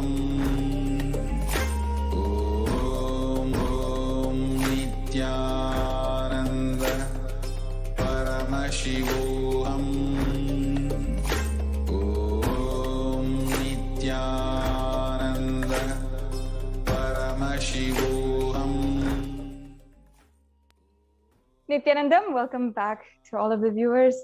After that most auspicious, gracious presence of the Supreme Pontiff of Hinduism, who had revealed such profound truths about the science of Aushadha, the powerful powers of his presence on planet Earth, and how that is now going to be simply helping the world have super conscious breakthrough. After 27 years of passionate, driven, and determined hard work to bring super conscious breakthrough to the whole world, today 1 billion people across the world are enjoying and are enriched by the teachings of the Supreme Pontiff of Hinduism. Today, the Supreme Pontiff of Hinduism beautifully, eloquently allowed us to be in his presence as he gave the great divine revelations on the science of Aushadha. Aushadha being one of the greater sciences of Sanatana Hindu Dharma. And like this, the Supreme Pontiff of Hinduism has even personally made the Aushadhas, energized, and even taught the energization process. And that same Aushadha has been shipped, delivered, distributed across the world to thousands of places, helping, enabling people to manifest Shaktis all over the world. And with more than 2,500 Satsangh centers across the world, places where people gather, where hundreds and thousands of people are enriched and continuously living this Hindu lifestyle. The Supreme Pontiff of Hinduism is forging a new world where enlightenment is a lifestyle and inherent in every single part of your day, and you're living in a world which is increasingly, rapidly, literally being destroyed, and we are seeing it in front of our eyes. And in this day and age, it is enlightenment and the sacred sciences of enlightenment that each and every one of us needs to understand, needs to imbibe in our lives, as the Supreme Pontiff of Hinduism had beautifully revealed to each and every one of us. What we thought was irrelevant in our lives, perhaps just 5 years ago, even 2 years ago, the spiritual truths, the books that we picked up, the discourse that we came across on YouTube just casually, everything now is extremely relevant. And it's something, it's just the last lifeline we are holding on to during this cosmic deluge. And as so much is going on in the world, we're holding on to that time. It is at this time that we, each and every one of us, should see the importance, the necessity, significance of ensuring that we have the integrity to the Hindu lifestyle, the enlightenment lifestyle, and integrity to the sciences, the great knowledge and the truths from Sanatana Hindu Dharma, which Paramashiva has revealed 60,000 years ago, and which he himself decided to incarnate on planet Earth once again and revive on planet Earth to help each and every one of us sail through this pralaya. Unfortunately, there are too many extreme terrorist forces out there who plot, conspire, and criminally strategize to destroy the Supreme Pontiff of Hinduism and literally take over all of the resources, all of the people, violate, rape, and absolutely dehumanize the Supreme Pontiff of Hinduism and all of the community around, all of his disciples and the community who live in Kailasas across the world. And they plot and conspire to absolutely destroy the entire thing. And for the last 10 years, us Kailasians across the world know, and we have seen, experienced, and some of us have been victim to the extreme brutal persecution of the Supreme Pontiff of Hinduism and the ASMT community, the Adi Shaivite minority community, which he is reviving. Now, over the last few days, I'm sure many of you have heard that the Supreme Pontiff of Hinduism, this persecution which has been literally following him for the last decade. We have seen finally that our voice is heard by the UN and the ONHCR. And I hope that each and every one of the viewers has had the opportunity, has been able to view how Kailasa is featured on the ONHCR website, the UN website, and the persecution against the Supreme Pontiff of Hinduism and the rights of indigenous women and the denial of the rights of indigenous women is presented to the whole world through the platform, the powerful platform of the United Nations. This is an extremely amazing, and it's an extremely amazing breakthrough for all of us Kailasians, and of course for Kailasa, to have, after 10 years of continuously being barbated by persecution. And across the world, in US, in India, in Canada, in Malaysia, we've been continuously under attack. And not only that, as disciples of the Supreme Pontiff of Hinduism and disciples who love and see our Guru as God, our caretaker of all of our worries, and who has literally helped us empower ourselves, taken care of our basic necessities and our spiritual necessities, everything needed for us to live a higher lifestyle and to enrich and encourage our ambition for a higher lifestyle and a higher experience of human life.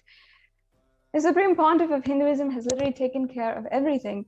And for us to see so much he has gone through, being arrested for 53 days in 2010, being blackmailed, having undergone third-degree torture, and then just within a few months, seeing at least more than 120 cases attacked and filed, false cases which are filed against him, and 14,000 hours of media hatred.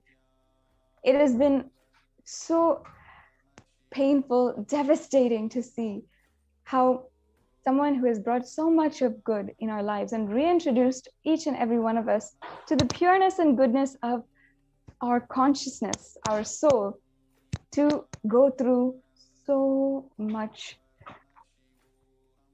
And it cannot be underestimated, it cannot be overtold, exaggerated, the amount of persecution, assassination attempts that the Supreme Pontiff of Hinduism has gone through. So it's just an amazing breakthrough that fills us with immense gratitude that we have finally found a voice, a platform, and especially through the United Nations, one of the largest advocates for human rights. And of course, for the last decade, we have been going door to door, judiciary to judiciary, government to government, media house to media house, just trying to have our voice heard.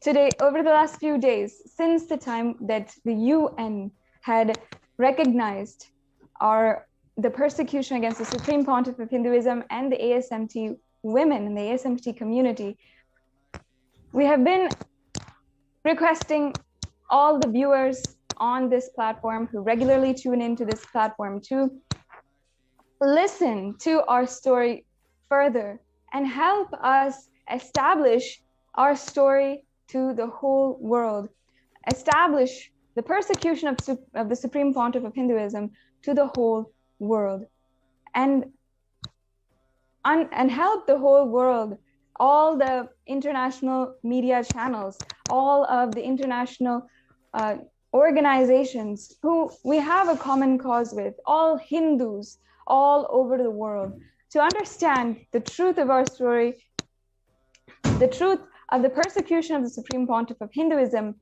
and the stories of the personal trauma and stories of so many victims, children, women who underwent so much just for nothing, but because we want to be living the lifestyle of enlightenment and living under the guidance and teachings of the Supreme Pontiff of Hinduism. Over the past few days, we have been requesting each and every one of the viewers to share this victory that we've had, this final platform that we now have on the ONSCR website, where our story is being heard and legitimized by a very well-established international peaceful organization, and help us start to bring more and more good to the world, to help us defeat the attacks against the Supreme Pontiff of Hinduism, and allow the mission of Kailasa, the tremendous good that can come to the world that the Supreme Pontiff of Hinduism, the incarnation of Paramashiva, descended on planet Earth for. Today, we would like to present to all of the viewers an extremely important aspect of the persecution against the Supreme Pontiff of Hinduism and the ASMT women.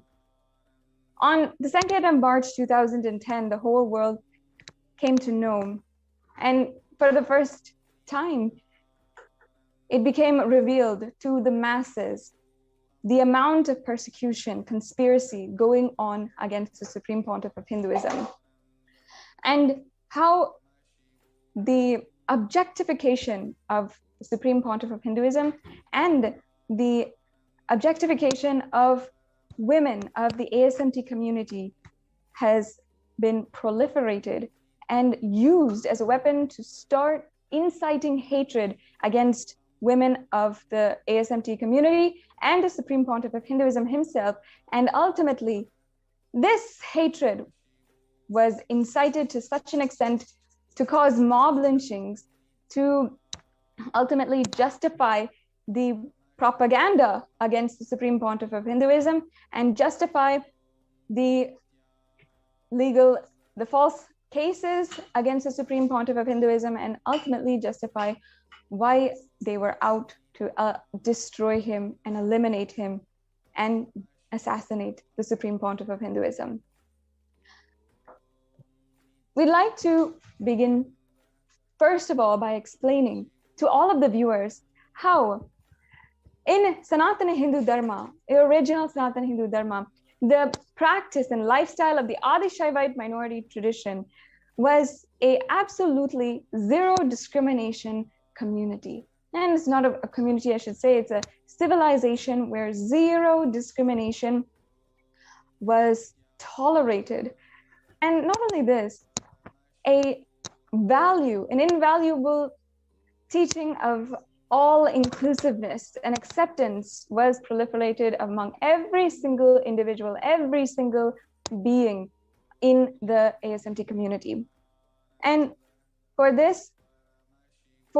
a civilization to happen, all genders were accepted. And not only that, there were 11 genders which had been accepted, recognized, and people lived, whether it's a male, female, bisexual, and different sexual orientations, all of them were accepted in Hinduism, recognized, and also empowered for their pureness of consciousness, empowered for being divine themselves. Each and every person, no matter their gender, no matter their sexual orientation, was empowered for their infinite consciousness, for what they truly were, the pure consciousness. And in Sanatana Hindu Dharma, not only this, but the avatars, the incarnations, were accepted to have and express the qualities of Ardhanarishwara, meaning that they were beyond gender. They were beyond the qualities of male, female, or qualities of bisexual and any sexual orientation. In fact, in the Avatar Shastra, it is very much written, told that avatars have the quality of being Ardhanarishwara, being embodiments of Ardhanarishwara, as in they were literally beyond gender, beyond male and female. And no matter if it was women or male, they were equally empowered for their infinite possibility. And male and female, no matter what gender, was allowed to practice rituals, were allowed to take up sannyas, were allowed to take up the lifestyle of being inside of the monastic order. They were allowed to be in the any order that they prefer, that they choose by their nature. And they were able to empower themselves where they felt was right and true to themselves, express themselves as they wished.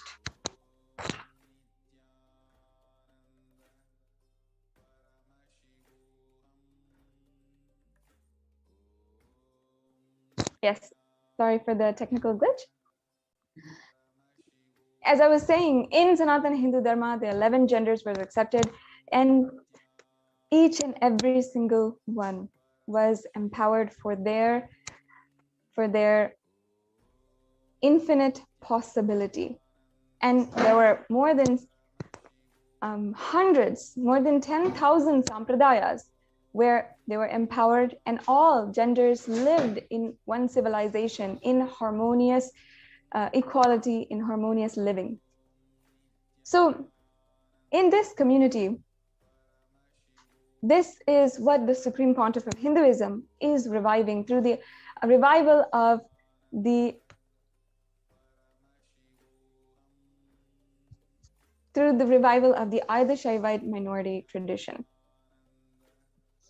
And in Kailasas across the world, this same practice was in his revival. So meaning in Kailasas across the world, 2/3 of the leadership positions are actually held by women, and women are allowed to practice the rituals.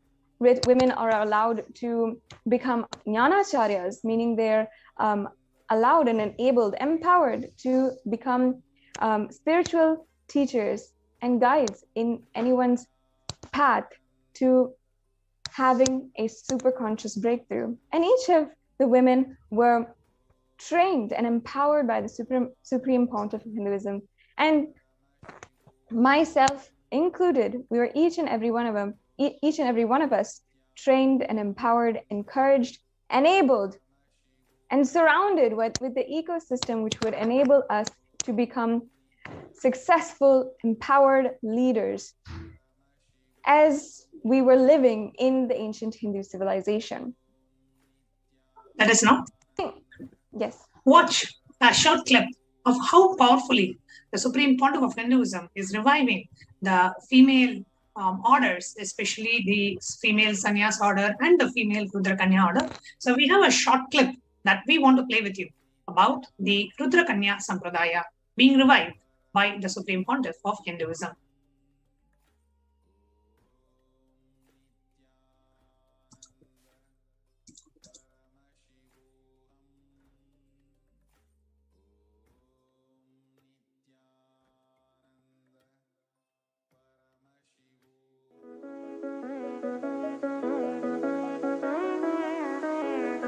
Hinduism is home to a lineage of powerful, chaste women, the Rudra Kanya.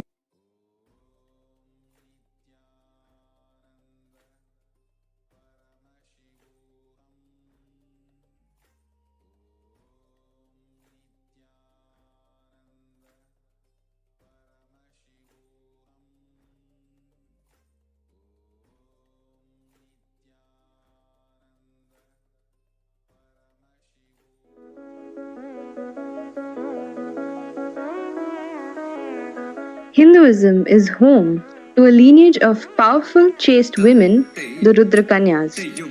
They embody a ferocious statement of devotion and chastity to Mahasadashiva.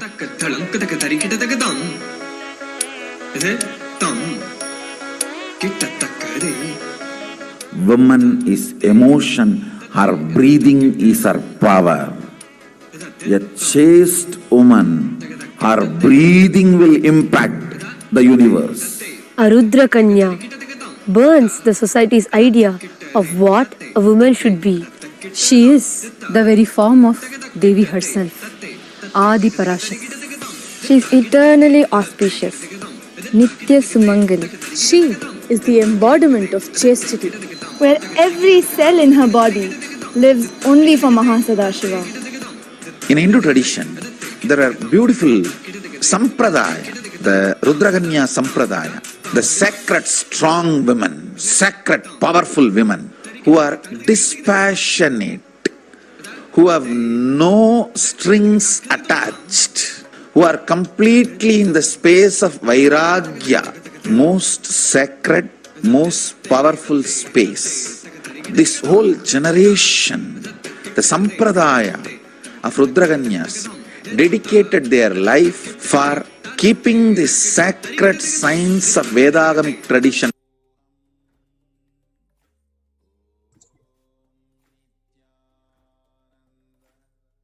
As you can see how the Supreme Pontiff of Hinduism is reviving all the ancient sampradayas, and not just the sacred feminism. As Sadashiva Priya was telling earlier, the very Adi Shaivite minority tradition, and we can have the NTV operator can project Sadashiva Priya as well. So we can have in Adi Shaivite minority tradition and in Hinduism, Hinduism accepts 11 genders. So LGBTQ plus and more, Hinduism recognizes, and the 11 genders. So everyone has a place in Hinduism. Nobody feels that they are not welcomed, or they are not a part of this tradition. And the 11 genders in Hinduism, how Hinduism categorizes based on the 4 different categories. One is physical. What is your physical gender? What is your physiological gender, psychological gender, and conscious gender? And the permutation combination of these 4 form the 11 genders of Hinduism. And the Supreme Pontiff of Hinduism is reviving all the 11 genders and letting the Hindus know that from the scriptures, the Supreme Pontiff of Hinduism has quoted from the Agamas, where it very clearly quotes the acceptance of 11 genders in one of the places of the Agamas, where Paramashiva himself says that when you are applying how bhasma should be applied on the forehead, and it says this is how male should apply, and this is how female should apply, and this is how all the other 11 genders, all the other genders out of the 11 genders, this is how all the other genders should apply. So very clearly in the agamas, which are the source scriptures of Hinduism, there is a reference to the 11 genders. That is why ASMT, which is one of the sects of Hinduism, is extremely progressive and at the same time extremely traditional. So progressive doesn't mean modern and untraditional. Hinduism is progressive and Hinduism is traditional, extremely traditional at the same time.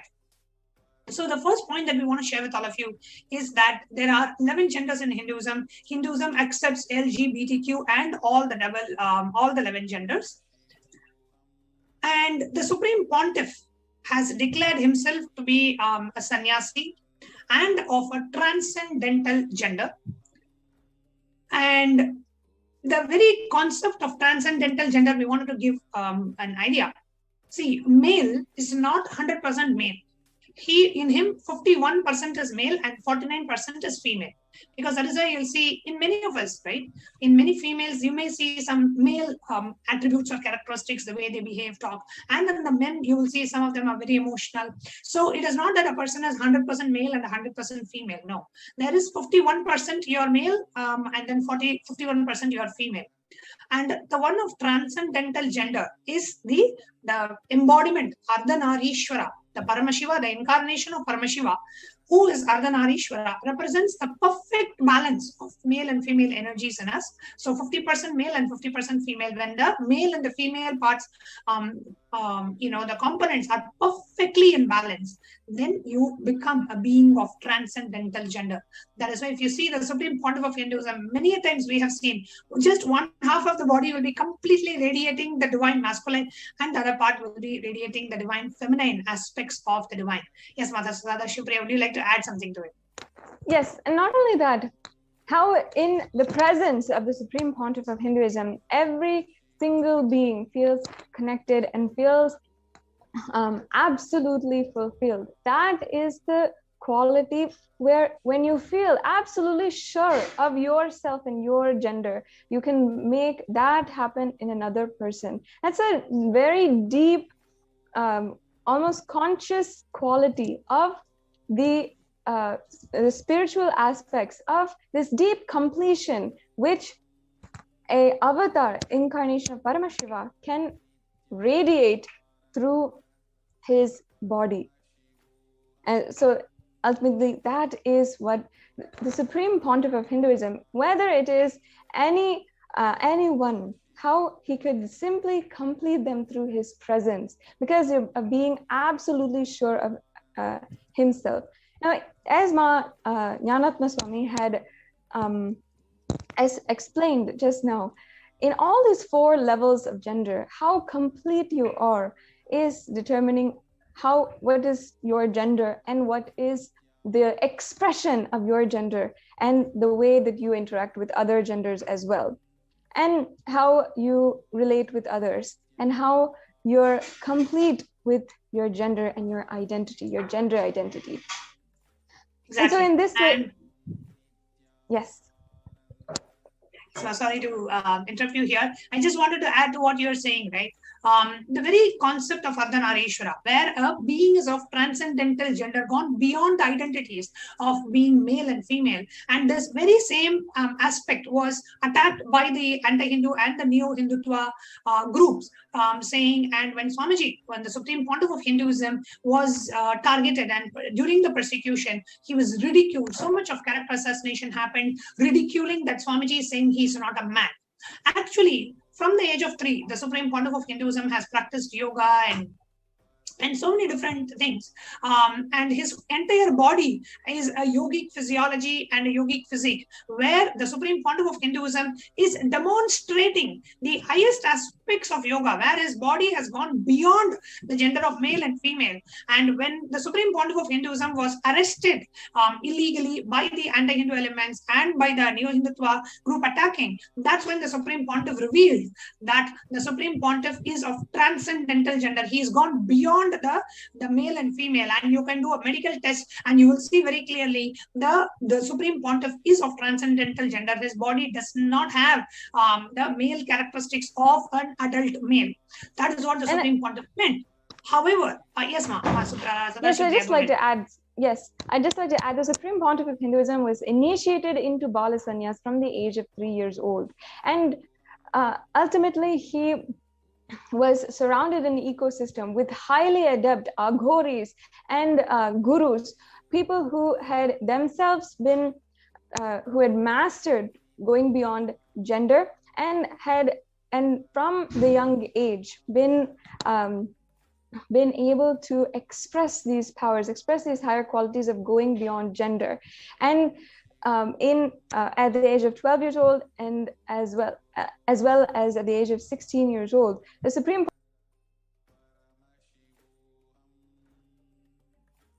how he had been able to accomplish the superconscious mutation for celibacy, and as well he had then after that been initiated as the incarnation of Paramashiva at the age of 16. So at the age of 16 itself, he had demonstrated to some of the most esteemed gurus in India itself, and to the most accomplished Aghori sadhus as well. And he established how he had expressed the quality of the superconscious mutation for celibacy, and therefore he had been and therefore once he had established that, demonstrated that, the Supreme Pontiff of Hinduism was initiated in the Yoga Pattabhishekam at the age of 16 years old.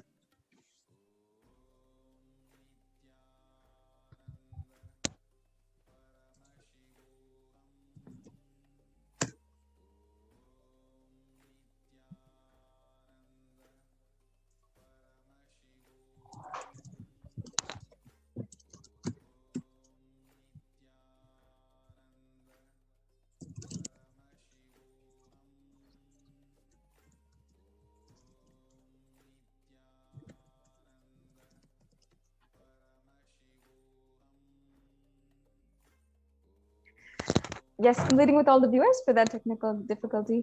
As I was saying, at the age of 3 years old, the Supreme Pontiff of Hinduism was initiated into Bala Sannyas. He was in a beautiful ecosystem with highly adept and esteemed gurus. And at the age of around 13, 14 years old, the Supreme Pontiff of Hinduism had accomplished and demonstrated how he actually manifested the quality, the superconscious mutation for celibacy. And he demonstrated this to the most esteemed Aghori sadhus in India.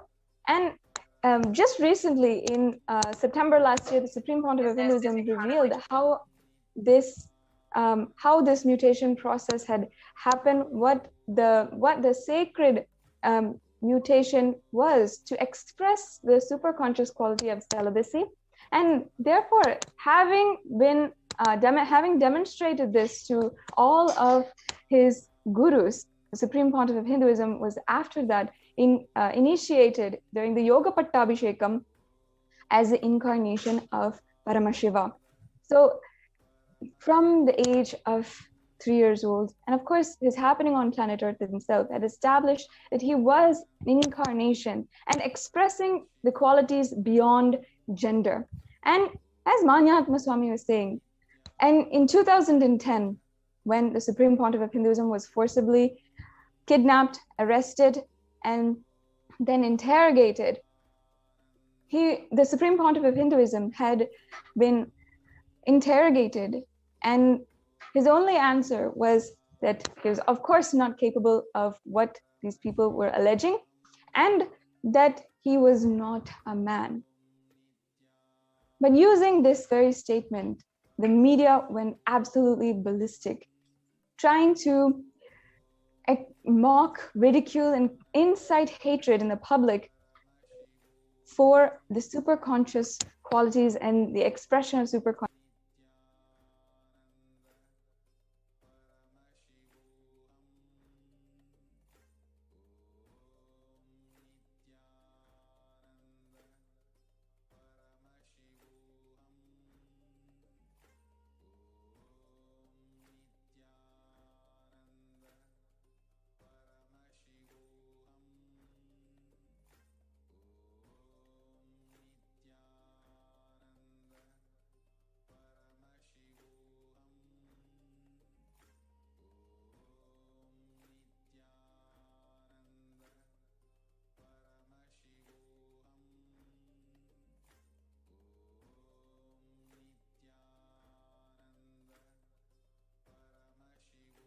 sentiments of millions of Kailasians, of disciples of the Supreme Pontiff across the world.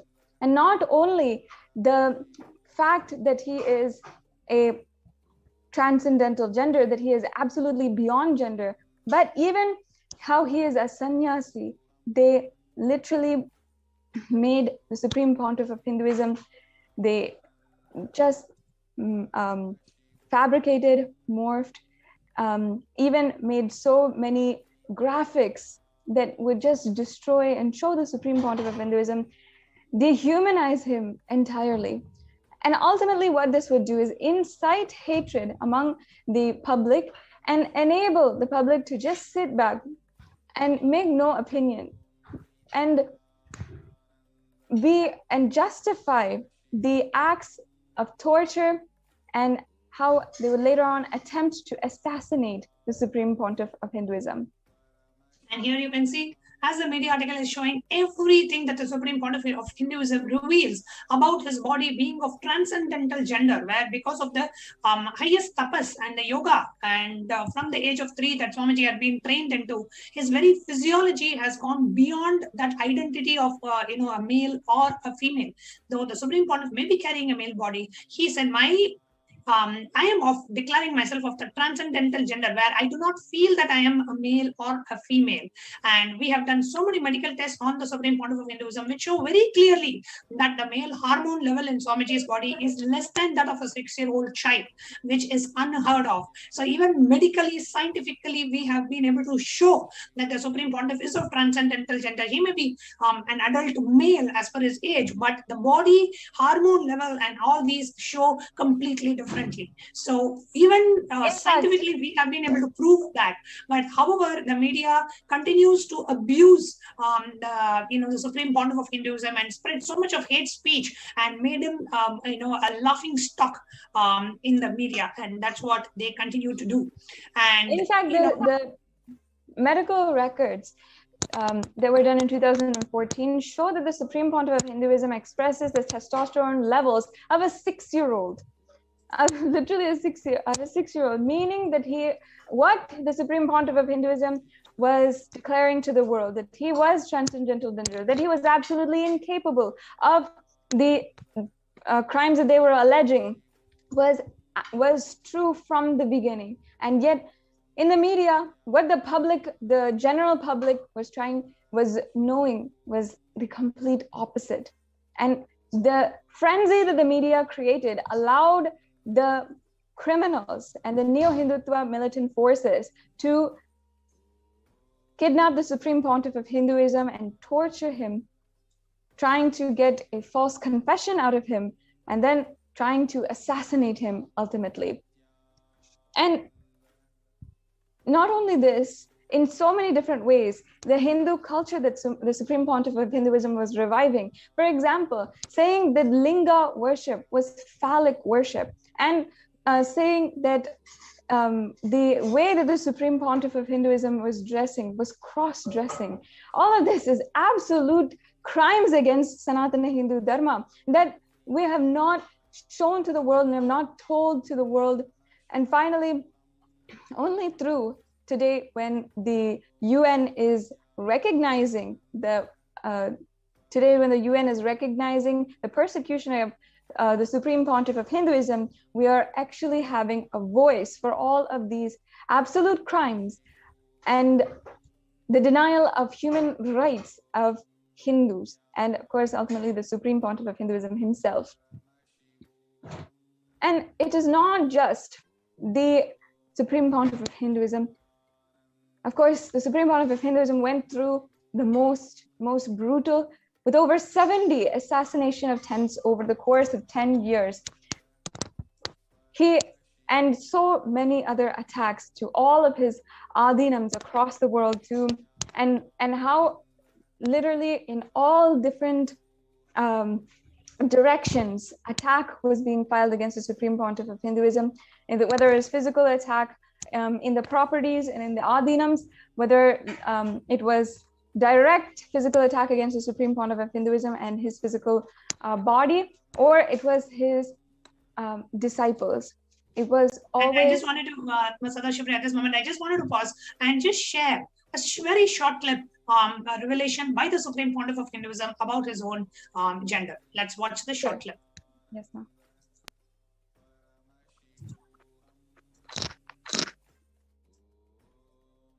I can say 2-3 things happened permanently after enlightenment.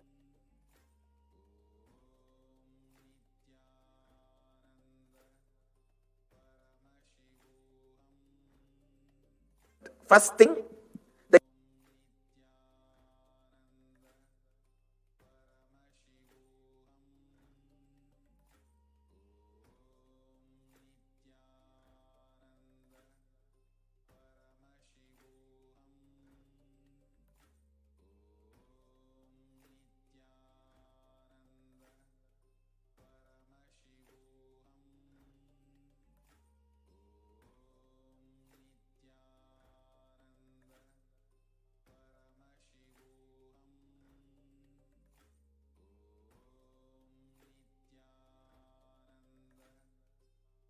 I can say 2-3 things happened permanently after enlightenment. First thing, the inner chattering is not there.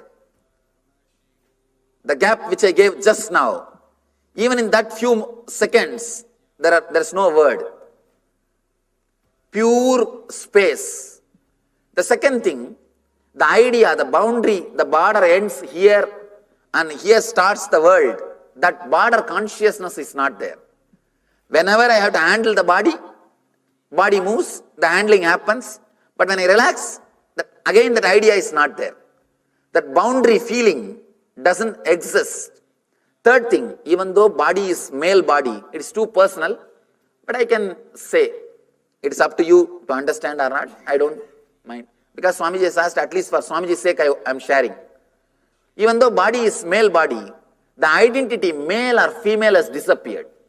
The psychological identity that I am male or I am female, that doesn't exist. It is not there.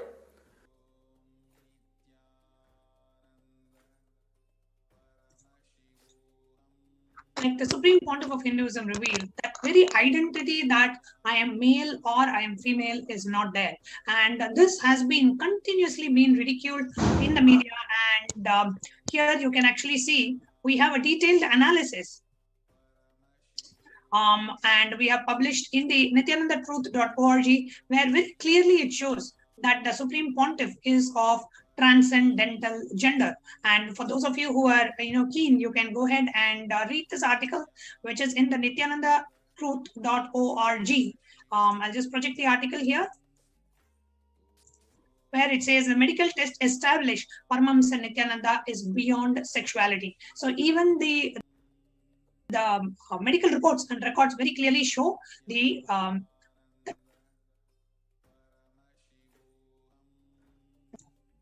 Now, while this is on one side, right, the Supreme Pontiff is of transcendental gender, however, the anti-Hindu elements continue to ridicule and continue to isolate Supreme Pontiff of Hinduism, just inciting mob hatred and mocking him based on the gender and, projecting him as if he is gay and he's of, the third gender and whatnot. And they used all this to, hurt and abuse the sentiments of millions of Hindus to whom Supreme Pontiff of Hinduism is the God and the Guru. And they used all these to justify all the false cases and to increase the hate speech and to make the Supreme Pontiff of Hinduism look like, a person of questionable character and that he is not a traditional, Hindu Guru, the way that, the Neo-Hindutva claims to, just to kind of isolate the Supreme Pontiff of Hinduism from the rest of the community.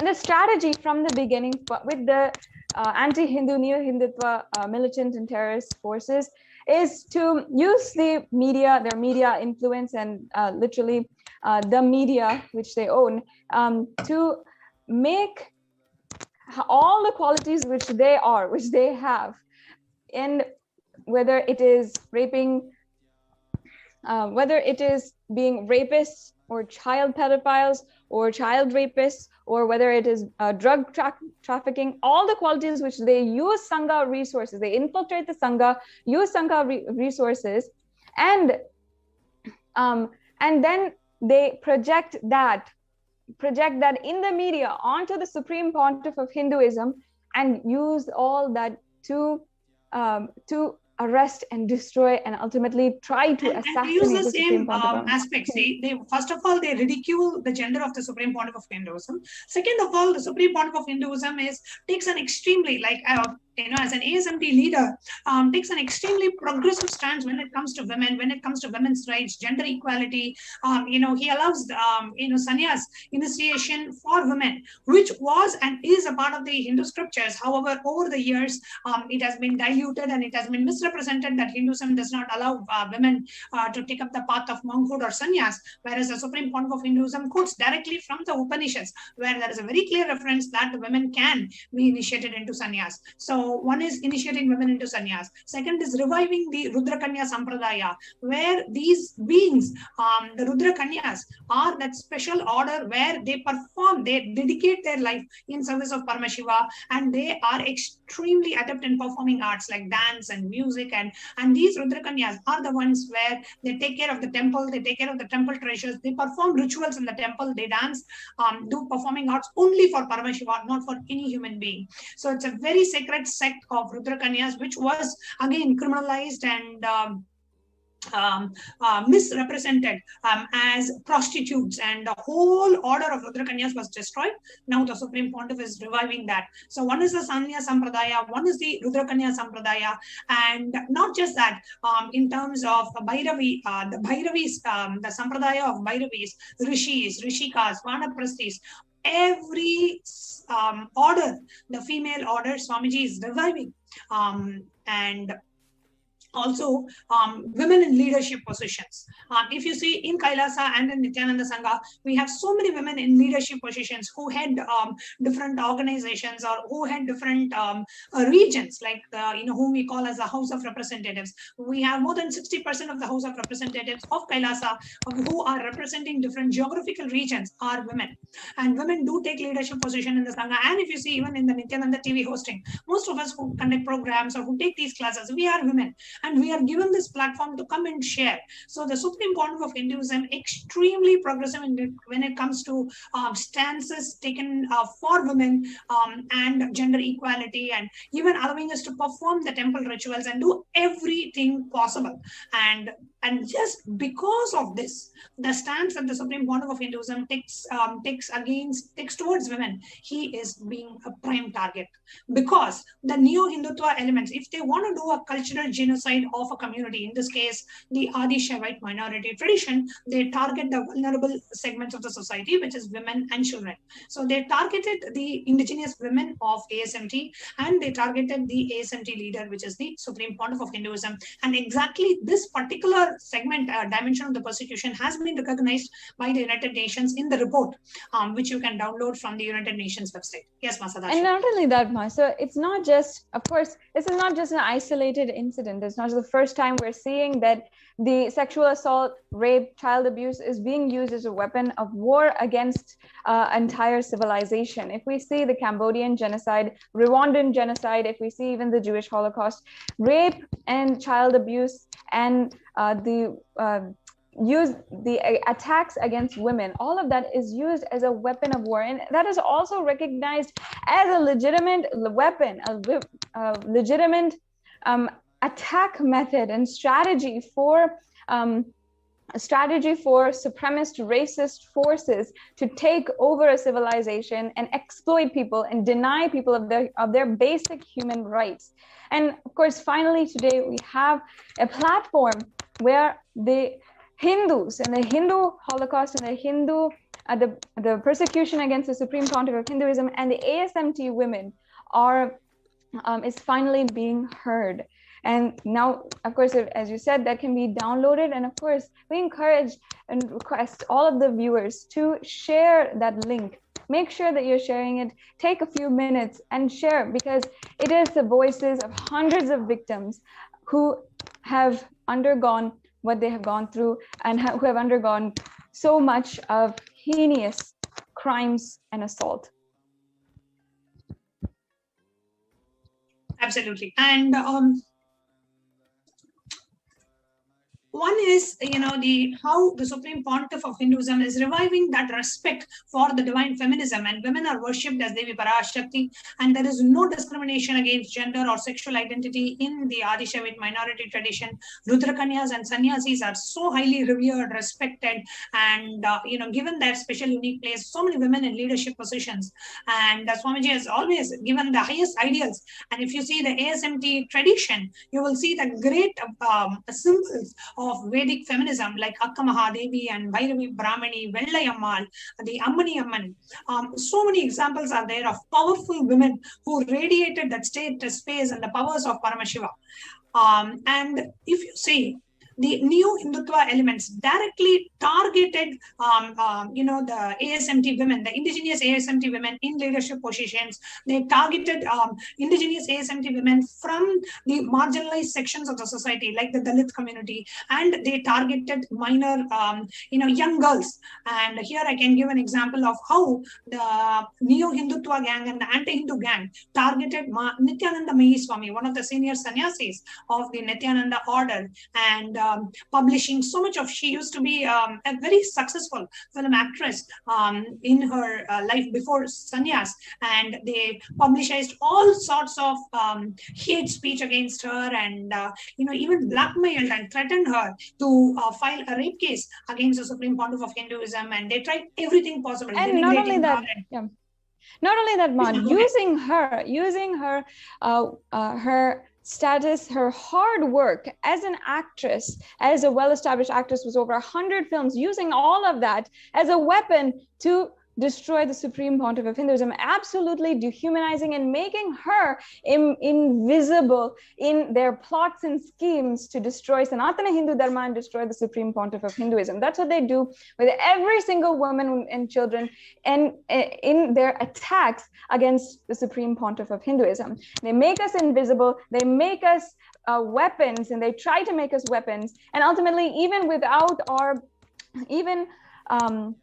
they ultimately attack us, and then they try, even without our knowledge or our consent or everything, they try to their best to make us weapons in their plots and schemes, their conspiracies against the Supreme Pontiff of Hinduism. And that is the truth of what is happening in the media. In the media over the last decade, they've used women specifically to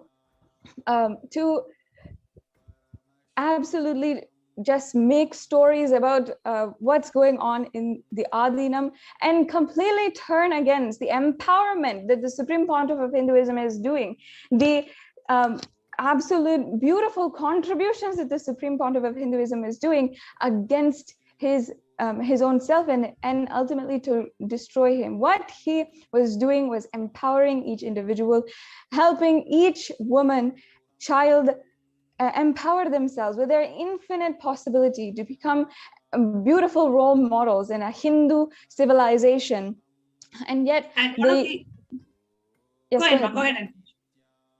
And yet they use that in order to make up and manipulate lies about the most sacred things, and use that against us, and absolutely destroy our families and our lives. And this has happened repeatedly to thousands of women inside of the ASMT community. And one such example also I can give, that of Manatya Supriyananda Swami, who was from the Dalit community, and actually none of us in the Adinam even knew she was from that marginalized section of the society. But once if you are a part of the ASMT, there is no kind of you will not even know people from which background and what. Once they are into the community and they are a part of the community, everybody's highest potential, you see somebody only as their possibility and their potential, and that's how Supreme Pontiff of Hinduism has taught us, right? But these kind of marginalized section of the society, women from such sections are targeted inside of the ASMT community. And one such person was who was actually sexually abused was Ma Nitya Supriyananda Swami by the anti-Hindu element who filed a false case against the Supreme Pontiff of Hinduism. He himself directly sexually abused this, one of the sannyasis from the Dalit community, from the Dalit caste, and she was so much distraught with what happened to her, what the anti-Hindu elements did to her. And another example that I can give is that of Ma Nithyanandita, who was literally a 16-year-old. When she was just a 16-year-old girl, she was trolled in social media for coming out and fighting for the women's rights and standing for the beautiful divine symbol of Hinduism, divine feminine symbol of Hinduism, Andal, whom we worship, and she's revered even today for her unconditional love towards Bhagavan Venkateshwara. And just for that, she's worshipped and her songs are sung even till today.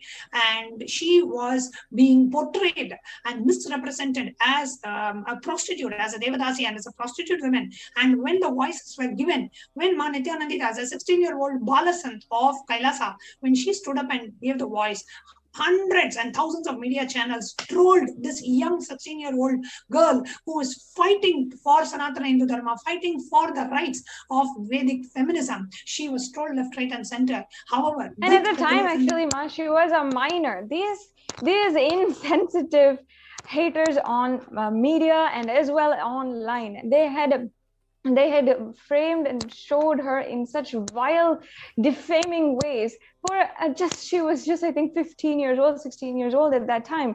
It was absolutely atrocious to see one of my sister sannyasis and her being projected in the media in such a extremely dehumanizing way. And this has happened for every single woman who decides to empower. See, one more point is, all these Balasans, these Ma Nithyananditas are literally see Swamiji not just as a guru, but as a spiritual father. And, it's being trolled in the media as if, there are like such vulgar images of portraying her with Swamiji, and it was so disheartening. And imagine for a minor girl, a 16-year-old girl, seeing such rubbish portrayals on the media, how it would have affected her as a small girl who wants to stand up and fight what wrong she did. She fought for Hinduism. She stood for Vedic feminism. She stood as a real symbol of Vedic feminism and fought out in the world, and she ended up being trolled. So it is important that we as Hindus bring out the persecution that the indigenous women of Hinduism and of ASMT community have gone through. And thanks to the United Nations for publishing and recognizing the persecution of the Supreme Pontiff of Hinduism and Kailasa. And in the upcoming segments, we will be sharing more of the persecution that the Supreme Pontiff of Hinduism and as the women of ASMT community, what we have gone through. And we invite each and every one of you to please go ahead and share this information on social media with a hashtag which is projected on the screen. It's a little longer hashtag, so I'm going to read it out. It is hashtag UN recognizes persecution of SPH Nithyananda and Kailasa. So use this hashtag, share your thoughts on Twitter, on Facebook, share the official post on SPH JGM Nithyananda Paramashivam account on Facebook and on the official Twitter handle, retweet it, share and like, and also share the Facebook post and the tweet. Yes, and also as we're wrapping up, make sure that anyone who has an interested ear and also who could also be of influence and share this to a bigger audience, to more people, including the Hindu the Hindu celebrities and the Hindu leaders as well, and the sympathizers of any Hindu culture, anyone, the Hindu anyone who is sympathizing with Hindu, if we share this born with Hindu, them, practicing Hindu, living Hindu, inspired about Hinduism, it is our responsibility to share this widely. Let the world know about the Holocaust and the persecution, Holocaust of Hinduism and the persecution against the Supreme Pontiff of Hinduism, Jagadguru Mahasannidhanam, His Divine Holiness, Bhagavan Nithyananda Paramashivam and Kailasa. Thank you so much for joining us for this segment. We will now be moving on to the Courtyard Power Manifestation session. So do stay tuned for the Courtyard Power Manifestation session. We will now be ending with the Purna Mantra. Om Purnamada Purnamidam Purnat Purnamudachyate Purnasya Purnamadaya Purnameva Vasishyate Om Shanti Shanti Shanti Hari Om Tat Sat Sarvam Bhagavat Shri Nithyananda Paramashiva Padukarpanamastu Om Nithyanandam.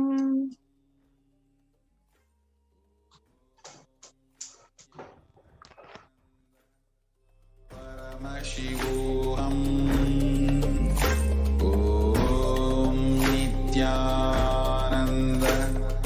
Paramashivoham. Om Nithyananda Paramashivoham.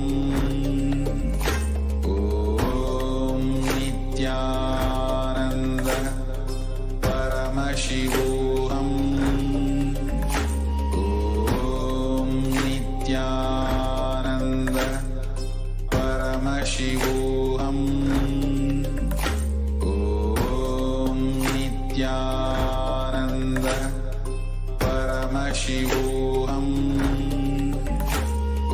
Om Nithyananda.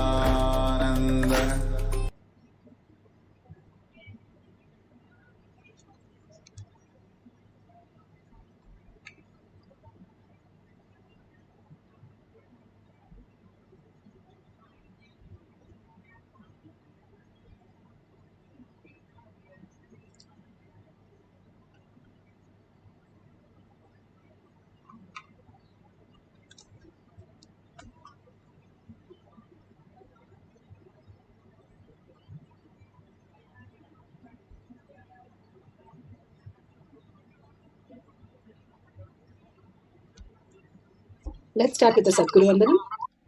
Nithyanandam Paramasukhanam Kevalam Jnanamurtim Dvandvatitam Gaganasudasham Tattvamasyaadilakshmyam Ekam Nityam Vimalamachalam Sarvadi Sakshibhutam Bhavatitam Trigunarahitam Sadgurum Tam Namami. Let's go through the disclaimers. Security measures. No photography, video, audio recording. Important cautions.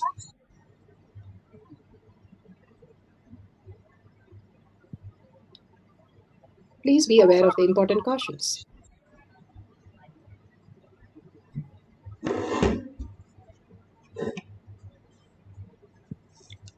What is spa manifestation? Let's hear from Bhagwan himself explaining what is spa manifestation. All the 25 states of consciousness, when they happen in you, due to your chemicals and hormones ups and downs, it is powerlessness. When it happens in you, out of your free will and consciousness, it is powerfulness. That's all. When you fall into sleep, it is powerlessness. When you enter into sleep, it is power.